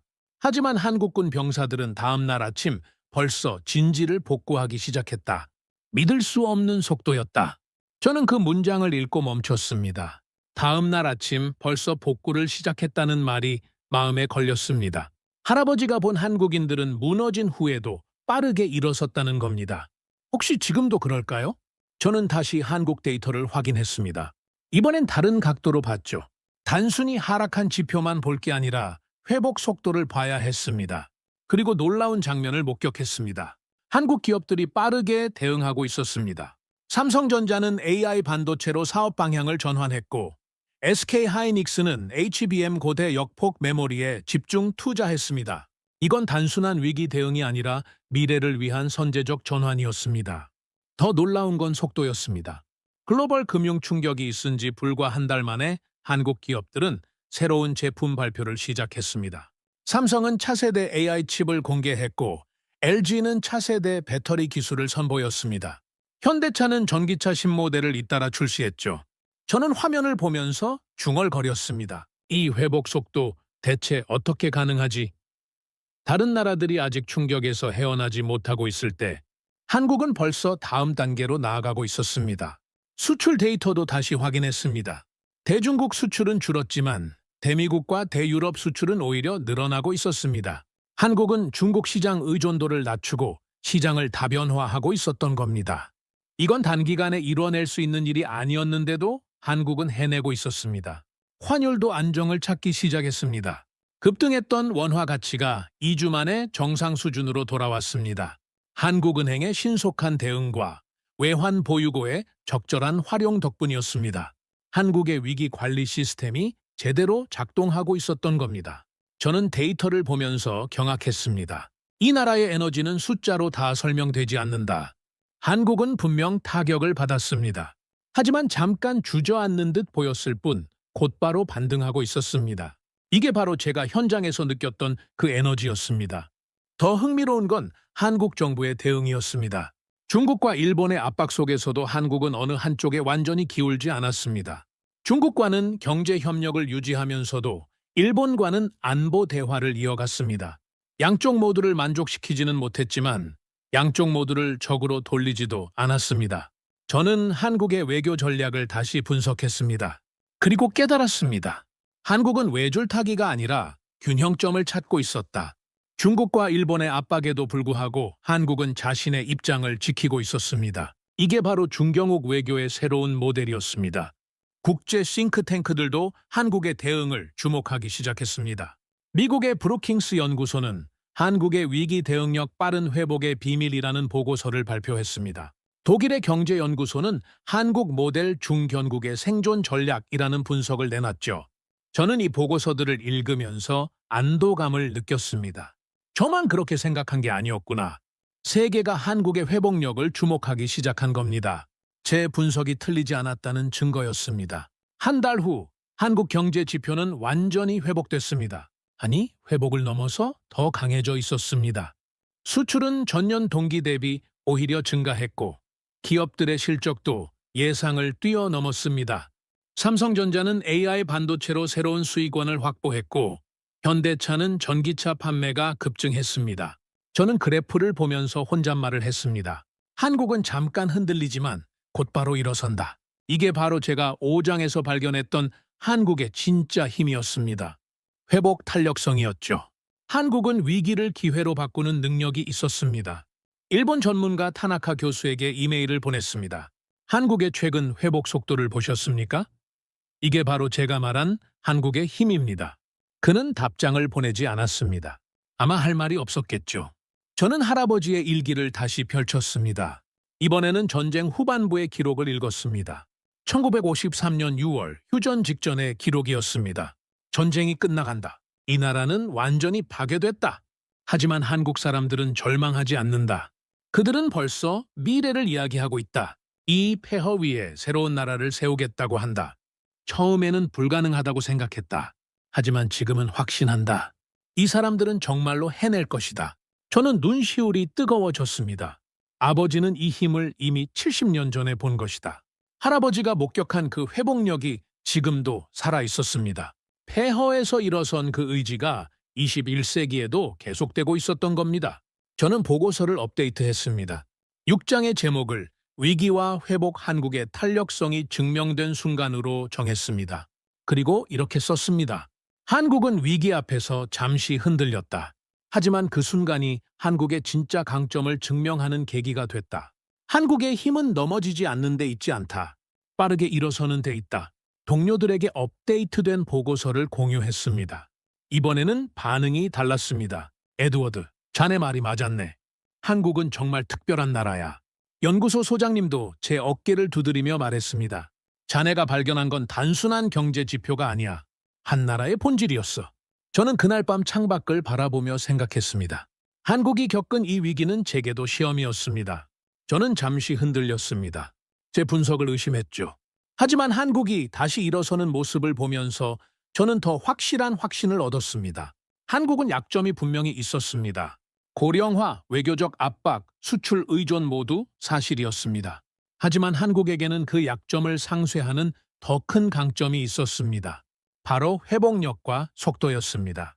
한국은 넘어져도 다른 나라보다 빨리 일어섰고 흔들려도 더 빨리 균형을 찾았습니다. 저는 할아버지 사진 앞에서 말했습니다. 할아버지, 당신이 본 그 힘이 진짜였습니다. 70년이 지난 지금도 한국은 똑같습니다. 절대 쉽게 무너지지 않는 나라입니다. 사진 속 할아버지는 여전히 미소 짓고 있었습니다. 저는 이제 7장을 준비해야 했습니다. 한국이 위기를 극복하고 다시 일어선 지금, 세계가 한국을 어떻게 보기 시작했는지 분석할 차례였습니다. 한국의 진짜 승리는 지금부터 시작될 것 같았습니다. 위기 속에서 증명된 한국의 힘이 이제 동북아 전체의 판도를 바꿀 것이라는 예감이 들었습니다. 한국이 위기에서 빠르게 회복하는 모습을 지켜본 저는 더 깊이 분석을 이어갔습니다. 그런데 제가 예상하지 못한 일들이 연달아 벌어지기 시작했습니다. 한국의 회복이 단순히 자국 경제를 안정시키는 수준에 그치지 않았던 겁니다. 곧 놀라운 소식이 들려왔습니다. 삼성전자가 세계 최초로 3나노미터 GEA 공정 양산에 성공했다는 발표였습니다. 이건 단순한 기술 발표가 아니었습니다. 반도체 역사를 다시 쓰는 혁신이었죠. 더 놀라운 건 그 속도였습니다. 글로벌 금융 불안으로 모든 기업들이 투자를 축소하던 시기에 삼성은 오히려 차세대 기술 개발을 가속화했던 겁니다. 위기 속에서 미래를 준비했고 그 결과가 이제 나온 거였습니다. 반도체 업계가 발칵 뒤집혔습니다. 엔비디아, 퀄컴, AMD 같은 글로벌 기업들이 삼성에 러브콜을 보냈습니다. 특히 AI 반도체 수요가 폭발적으로 증가하면서 삼성의 3나노 공정은 모두가 원하는 기술이 됐죠. 저는 이 뉴스를 보면서 중얼거렸습니다. 이 속도는 중국도 일본도 절대 못 따라간다. 실제로 중국은 아직 7나노 공정도 제대로 양산하지 못하고 있었습니다. 미국의 기술 제재로 첨단 장비를 구할 수 없었기 때문이죠. 일본도 마찬가지였습니다. 과거 반도체 강국이었지만 이제는 메모리 반도체에서 완전히 뒤처져 있었습니다. SK하이닉스도 놀라운 발표를 했습니다. HBM3라는 차세대 고대 역폭 메모리를 양산한다는 소식이었죠. 이 제품은 AI 서버와 슈퍼컴퓨터의 필수적인 부품이었습니다. 엔비디아가 SK하이닉스와 장기 공급 계약을 맺었다는 소식이 뒤따랐습니다. 저는 데이터를 정리하면서 깨달았습니다. 한국 기업의 회복 그래프는 마치 살아있는 생명체 같았다. 다른 나라 기업들이 방어적으로 움직일 때 한국 기업들은 공격적으로 미래에 투자했습니다. 이게 바로 한국이 위기를 기회로 바꾸는 방식이었습니다. 배터리 분야도 혁명적인 변화가 일어났습니다. LG 에너지 솔루션이 차세대 전고체 배터리 기술을 공개했습니다. 기존 리튬이온 배터리보다 에너지 밀도가 2배 높고 충전 시간은 절반으로 줄어드는 획기적인 기술이었죠. 글로벌 자동차 업계가 또 한 번 들썩였습니다. 폭스바겐, GM, 포드가 모두 LG와 협력을 타진했습니다. 테슬라도 관심을 보였죠. 전기차 시장의 판도가 한국 배터리 기술을 중심으로 재편되고 있었습니다. 저는 놀라움을 금할 수 없었습니다. 글로벌 금융 불안 속에서도 한국은 멈추지 않았다. 아니, 오히려 가속 페달을 밟았습니다. 이게 바로 한국의 진짜 경쟁력이었습니다. 위기 때 움츠러드는 게 아니라 과감하게 투자하는 문화였죠. 더 흥미로운 건 한국 정부의 외교적 움직임이었습니다. 중국과 일본의 압박 속에서도 한국은 독자적인 길을 개척하고 있었습니다. 한국은 아세안 국가들과의 협력을 강화했고 중동과 아프리카 시장을 적극 공략했습니다. 특히 주목할 만한 건 반도체 동맹이었습니다. 한국은 미국, 일본, 대만과 함께 동맹을 구축했지만 동시에 중국과의 경제 협력도 유지했습니다.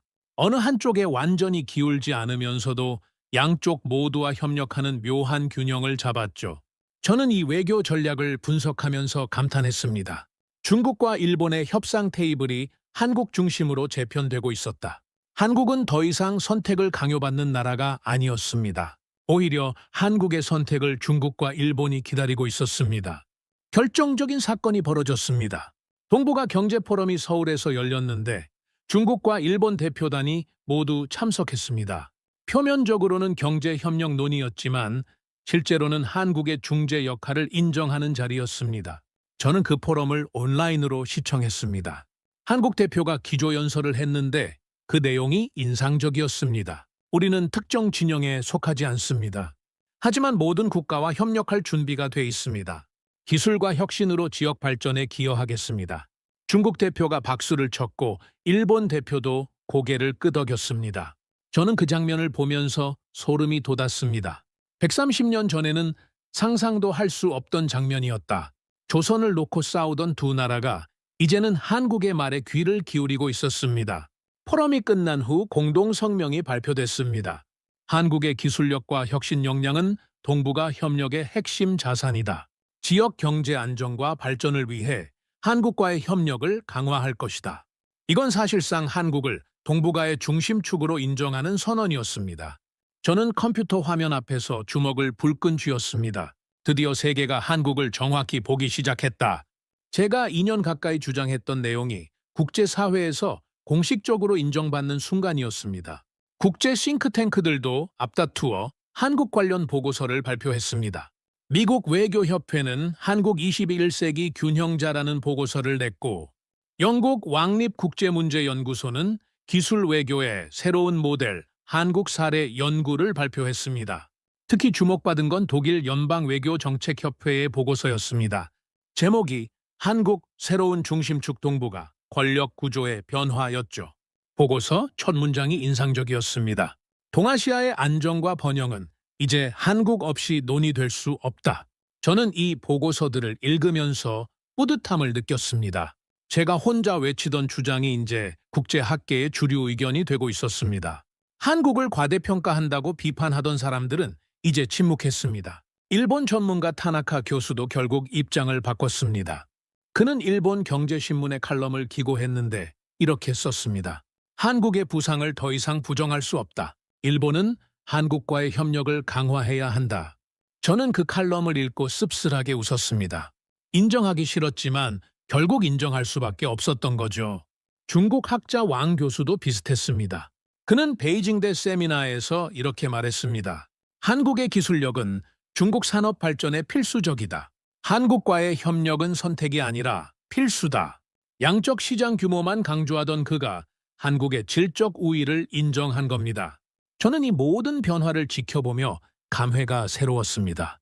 2년 전만 해도 저 혼자 한국을 주장하던 때가 있었습니다. 동료들도 의심했고 전문가들도 비판했죠. 하지만 이제는 전 세계가 한국을 주목하고 있었습니다. 저는 데이터를 최종 정리했습니다. 한국의 모든 지표를 종합적으로 재검증했죠. 생산성, R&D, 외교, 경제 리스크 대응, 인구 대비 성장성 모든 항목에서 한국은 중국, 일본과 비교해 가장 안정적이고 확장적인 수치를 보였습니다. 특히 놀라운 건 미래 전망이었습니다. 한국은 AI, 바이오, 양자 컴퓨팅 같은 차세대 기술에서도 선두를 달리고 있었습니다. 특허 출원, 연구 인력, 투자 규모, 모든 면에서 한국은 미래를 준비하고 있었습니다. 저는 최종 보고서에 이렇게 썼습니다. 한국은 단순히 현재 강한 나라가 아니다. 미래에도 강할 나라다. 기술 혁신의 속도, 위기 대응 능력, 외교적 균형감 모든 면에서 한국은 21세기에 최적화된 국가 모델이다. 그날 저녁, 저는 오랜만에 할아버지의 유품 상자를 꺼냈습니다. 낡은 군복 휘장, 흑백 사진, 그리고 일기장이 들어있었죠. 저는 일기장의 마지막 페이지를 펼쳤습니다. 1953년 7월, 휴전협정이 체결된 직후의 기록이었습니다. 전쟁이 끝났다. 이 나라는 완전히 파괴됐다. 서울은 폐허고 사람들은 모든 것을 잃었다. 하지만 한국 사람들의 눈빛은 살아있었다. 그들은 벌써 재건을 이야기하고 있었다. 학교를 다시 세우고 공장을 다시 짓고 나라를 다시 일으켜 세우겠다고 했다. 저는 계속 읽었습니다. 나는 그들에게 물었다. 정말 가능하다고 생각하십니까? 한 노인이 대답했다. 우리는 수천 년 동안 살아남았습니다. 이번에도 살아남을 것입니다. 그 확신이 나를 감동시켰다. 마지막 문장이 있었습니다. 이 나라가 일어서는 날이 온다면 분명 세계가 놀라게 될 것이다. 한국은 작지만 절대 무너지지 않는 나라다. 언젠가 이 나라는 상상을 초월하는 성장을 이룰 것이다.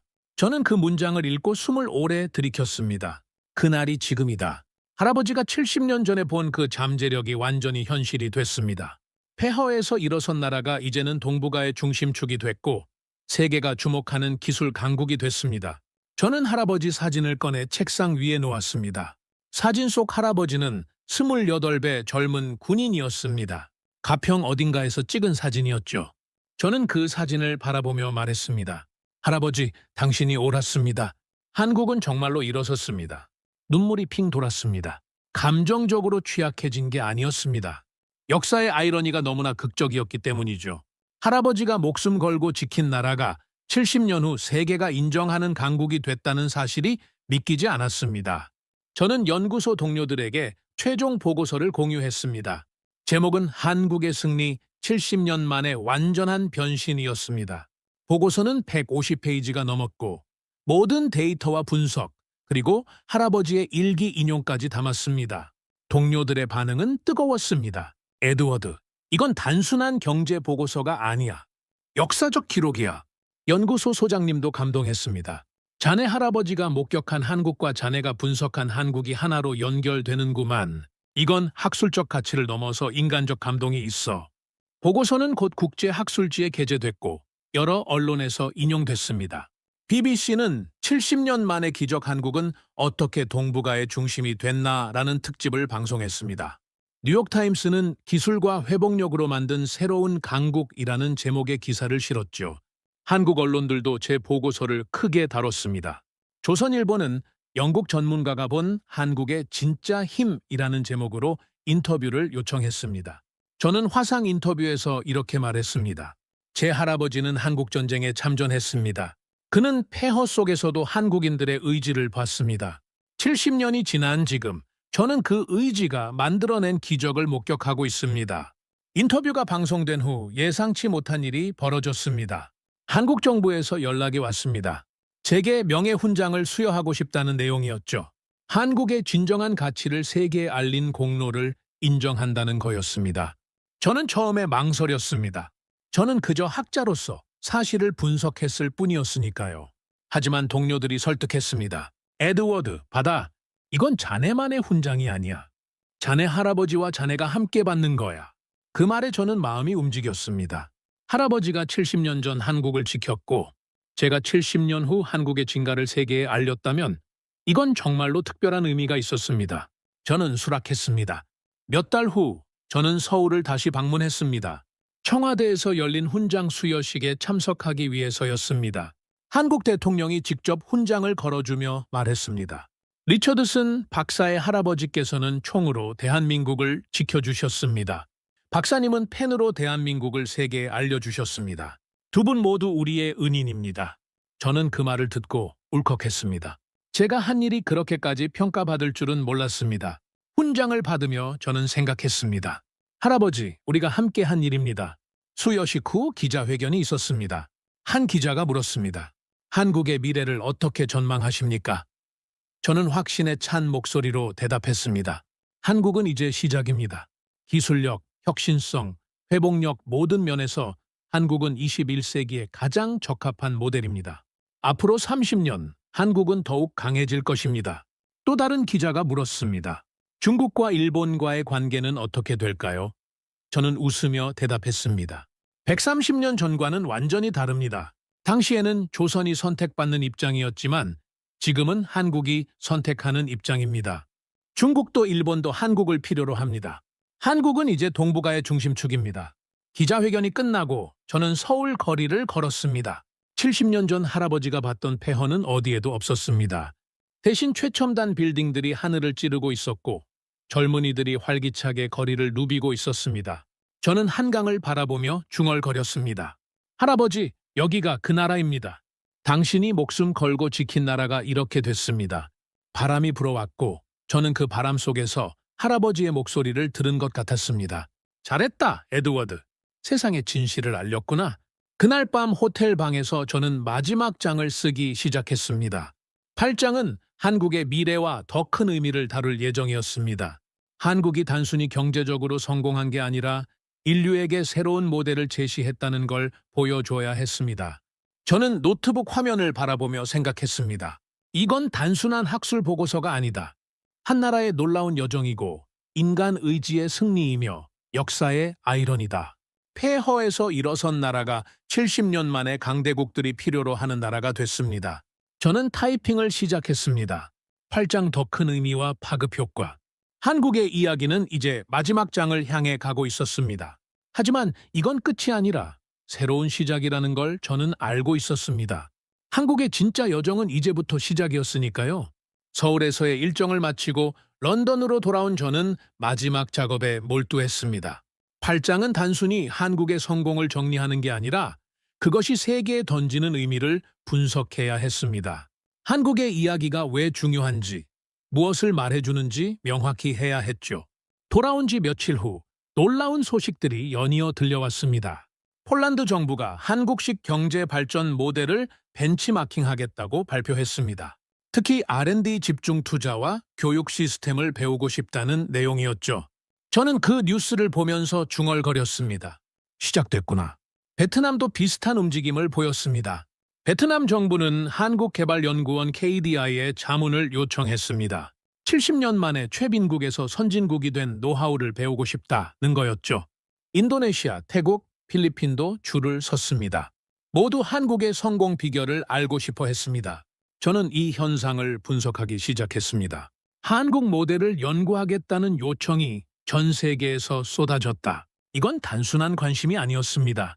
한국이 개발도상국에서 선진국으로 도약하는 실현 가능한 모델을 제시했다는 의미였습니다. 아프리카에서도 반응이 있었습니다. 케냐와 르완다 정부가 한국의 정보통신 발전 모델을 배우고 싶다고 했습니다. 특히 인터넷 인프라 구축과 스타트업 생태계 조성에 관심이 많았죠. 한국은 20년 만에 세계 최고 수준의 인터넷 강국이 됐으니 그들 입장에서는 완벽한 롤 모델이었습니다. 중남미도 마찬가지였습니다. 칠레와 콜롬비아가 한국의 교육 시스템을 연구하기 시작했습니다. 높은 교육열과 이공계 인재 양성 시스템이 어떻게 경제 발전으로 이어지는지 알고 싶어 했죠.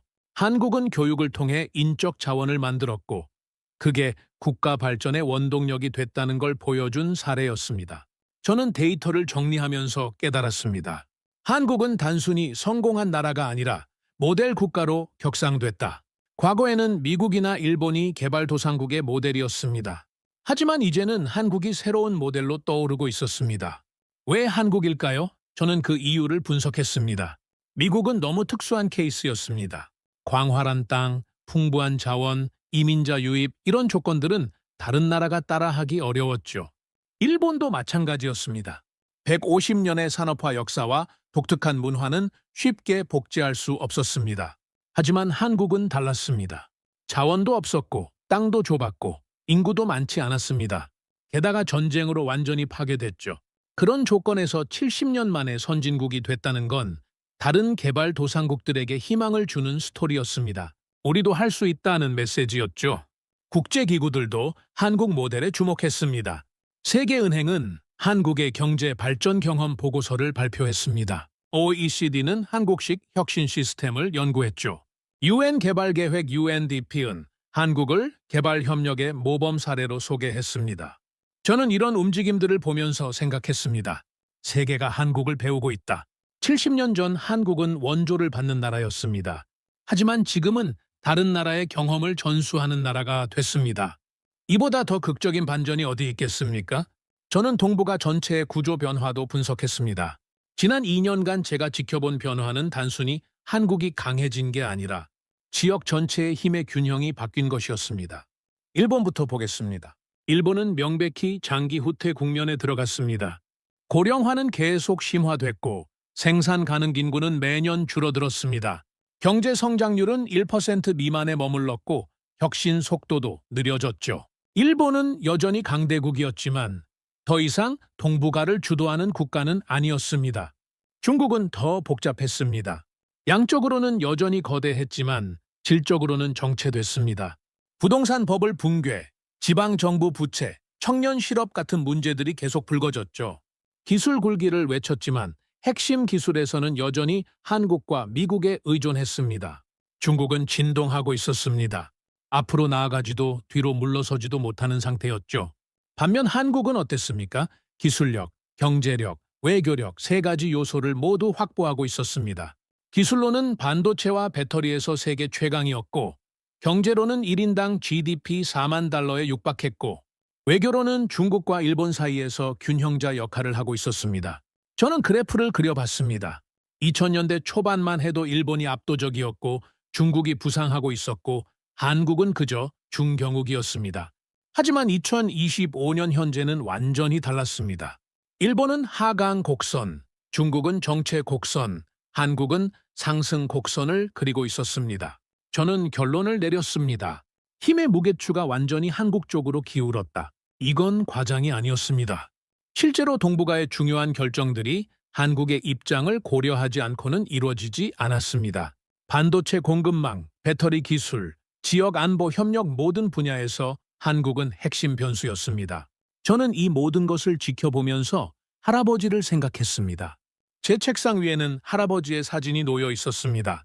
1951년 가평에서 찍은 그 사진이었죠. 저는 그 사진을 보며 중얼거렸습니다. 할아버지, 당신이 지켜낸 나라는 이렇게 거대한 나라가 됐습니다. 할아버지는 70년 전 한국전쟁에 참전했습니다.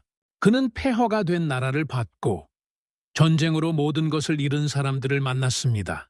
하지만 그는 그들의 의지를 봤습니다. 한국은 절대 쉽게 무너지지 않는 나라라고 일기했었죠. 제가 2년 넘게 한국을 연구하면서 깨달은 건 할아버지가 옳았다는 겁니다. 한국은 정말로 무너지지 않았습니다.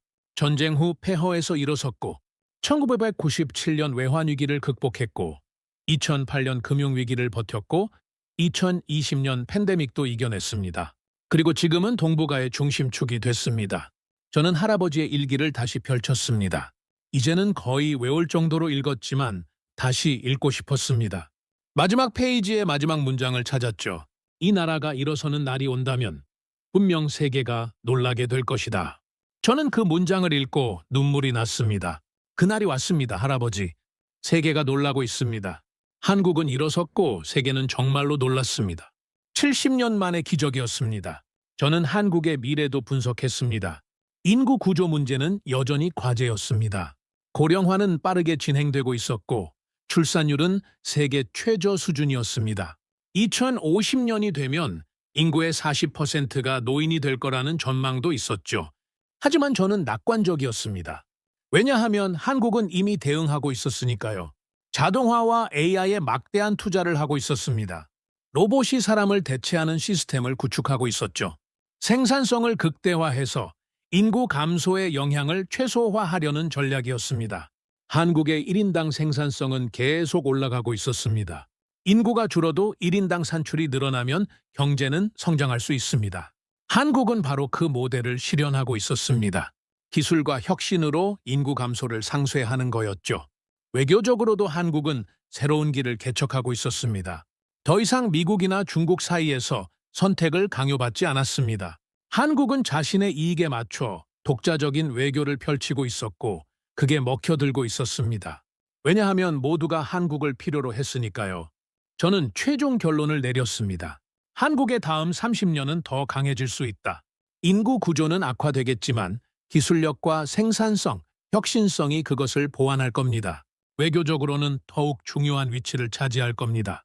경제적으로는 질적 성장을 계속할 겁니다. 저는 보고서 마지막 부분을 쓰기 시작했습니다.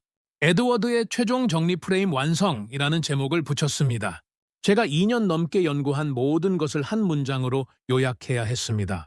저는 타이핑을 시작했습니다. 국력은 운명을 결정한다. 이게 제 핵심 메시지였습니다. 130년 전 조선은 약했기 때문에 일본과 중국 사이에서 짓밟혔습니다.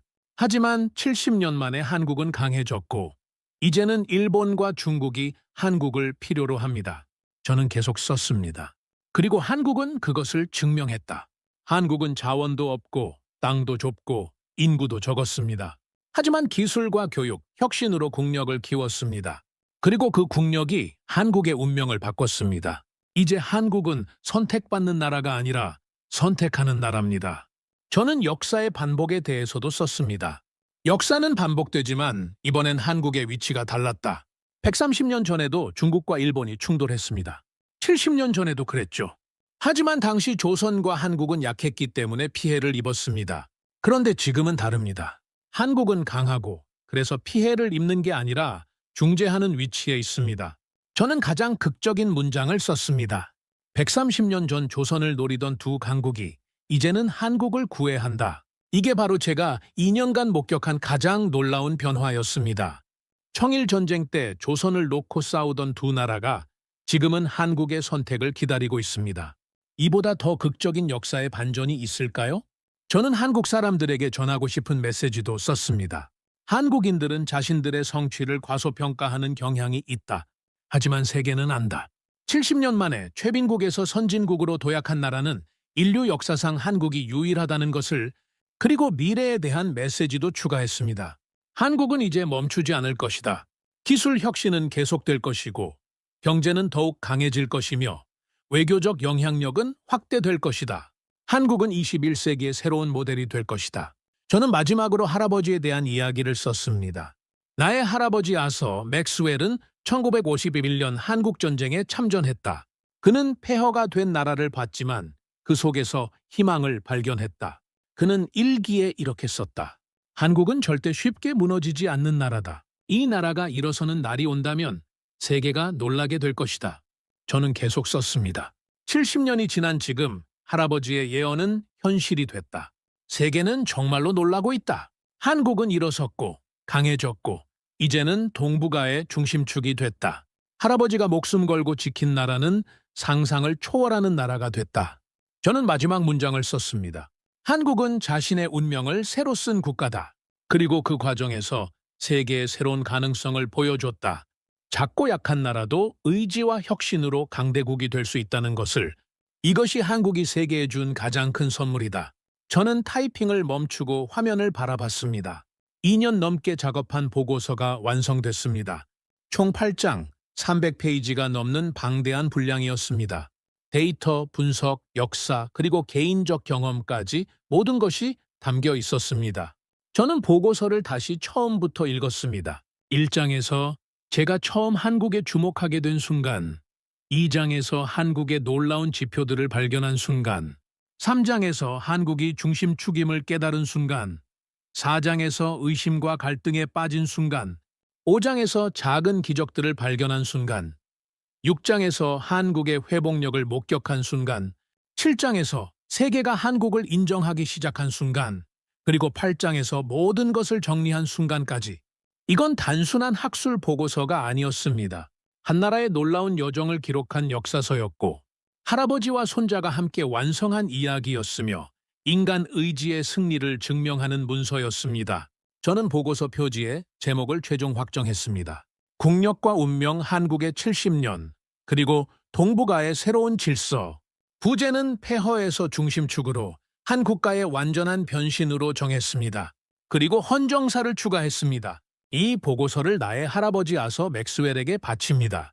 그는 70년 전 한국을 지켰고 나는 70년 후 한국의 진가를 세계에 알렸습니다. 할아버지, 당신이 지킨 나라는 정말로 일어섰습니다. 보고서를 제출한 날, 저는 연구소 옥상에 올라갔습니다. 런던의 하늘은 흐렸지만 제 마음은 맑았습니다. 저는 하늘을 보며 중얼거렸습니다. 할아버지, 우리가 해냈습니다. 세상에 진실을 알렸습니다. 바람이 불어왔고 저는 그 바람 속에서 할아버지의 목소리를 들은 것 같았습니다. 잘했다, 에드워드. 한국은 정말로 위대한 나라가 됐구나. 저는 미소 지었습니다. 할아버지도 자랑스러워 하실 거라고 확신했습니다. 며칠 후 보고서는 국제학술지에 게재됐고 세계 각국 언론에 소개됐습니다. 70년 만의 기적, 폐허에서 중심축으로 한국이 증명한 것 같은 헤드라인들이 쏟아졌습니다. 제 보고서는 한국뿐만 아니라 전 세계에서 화제가 됐습니다. 특히 개발도상국들의 반응이 뜨거웠습니다. 그들은 한국의 이야기에서 희망을 봤습니다. 우리도 할 수 있다는 메시지를 받았죠. 한국이 증명한 건 단순히 경제 성장이 아니었습니다. 의지와 혁신으로 운명을 바꿀 수 있다는 가능성이었습니다. 저는 여러 대학과 싱크탱크에서 강연 요청을 받았습니다. 하버드, 스탠포드, 옥스포드, 도쿄대, 베이징대 모두 제 이야기를 듣고 싶어 했습니다. 저는 세계를 돌며 한국의 이야기를 전했습니다. 모든 강연에서 저는 같은 메시지를 전했습니다. 국력은 운명을 결정합니다. 한국은 그것을 증명했습니다. 70년 전 폐허였던 나라가 이제는 동북아의 중심축이 됐습니다. 이것이 의미하는 바는 명확합니다. 작고 약한 나라도 강해질 수 있고 운명을 바꿀 수 있습니다. 청중들은 감동했습니다. 특히 개발도상국에서 온 학생들은 눈물을 흘리기도 했습니다. 한국의 이야기가 그들에게 희망을 줬기 때문이었죠. 저는 그 모습을 보며 생각했습니다. 이게 바로 한국이 세계에 준 가장 큰 선물이구나. 1년 후 제 보고서는 책으로 출판됐습니다. 제목은 한국의 기적 폐허에서 중심축으로 였습니다. 책은 베스트셀러가 됐고 스웨디게 언어로 번역됐습니다. 한국에서도 출판됐는데 한국 사람들의 반응이 특히 인상적이었습니다. 한국 독자들은 제게 이메일을 보내왔습니다. 외국인의 시각에서 본 우리의 성취를 읽으니 새삼 놀랍습니다. 할아버지와 손자의 이야기에 감동했습니다. 우리가 이룬 것이 정말 대단한 거였네요. 같은 내용들이었습니다. 저는 그 이메일들을 읽으며 깨달았습니다. 한국 사람들은 자신들의 성취를 당연하게 여기고 있었습니다. 70년 만에 최빈국에서 선진국이 된 게 얼마나 놀라운 일인지, 세계가 얼마나 한국을 주목하고 있는지 모르고 있었던 겁니다. 저는 한국 독자들에게 답장을 보냈습니다. 당신들이 이룬 것은 인류 역사상 유례가 없는 성취입니다. 자랑스러워하십시오. 그리고 앞으로도 계속 나아가십시오. 세계가 당신들을 지켜보고 있습니다. 지금은 2027년입니다. 제가 한국 연구를 시작한 지 3년이 넘었습니다. 그동안 한국은 계속 발전했고 세계에서의 위상도 더욱 높아졌습니다. 저는 여전히 한국을 주목하고 있고 계속 연구하고 있습니다. 제 사무실 책상 위에는 여전히 할아버지의 사진이 놓여 있습니다. 1951년 가평에서 찍은 그 사진이죠. 저는 매일 아침 그 사진을 보며 생각합니다. 할아버지, 당신이 지킨 나라는 정말로 위대해졌습니다. 그리고 저는 확신합니다. 한국의 이야기는 아직 끝나지 않았습니다. 오히려 이제 시작입니다. 한국은 앞으로도 계속 성장할 것이고 세계에 더 큰 영향을 미칠 것입니다. 그리고 저는 그 여정을 계속 지켜보고 기록할 것입니다. 130년 전 조선을 노리던 두 강국이 이제는 한국을 구애합니다. 이것이 국력이 만들어낸 운명의 변화입니다. 한국은 스스로의 길을 선택하는 나라가 됐습니다. 그리고 그 선택이 동북아 전체, 나아가 세계의 미래를 만들어 갈 것입니다. 저는 이 모든 것을 목격한 증인입니다. 그리고 할아버지의 후손으로서 한국이 이룬 기적을 세계에 알린 전달자입니다. 이것이 제게 주어진 역할이었고 저는 그 역할을 다했다고 생각합니다. 할아버지, 당신이 지킨 나라는 정말로 일어섰습니다. 그리고 이제는 스스로의 운명을 쓰고 있습니다. 이것이 바로 한국의 이야기입니다. 70년 만에 완전한 변신, 폐허에서 중심축으로의 놀라운 여정입니다. 오늘의 사연은 여기까지입니다. 구독과 좋아요는 영상 제작에 아주 큰 힘이 됩니다. 지금까지 감동테라스 저는 소희였습니다. 오늘도 우리 구독자님들의 가정에 따뜻한 행복이 가득하시길 진심으로 바라겠습니다. 긴 영상 끝까지 시청해주셔서 정말 감사합니다. 내일 더 좋은 이야기로 찾아뵙겠습니다. 감사합니다.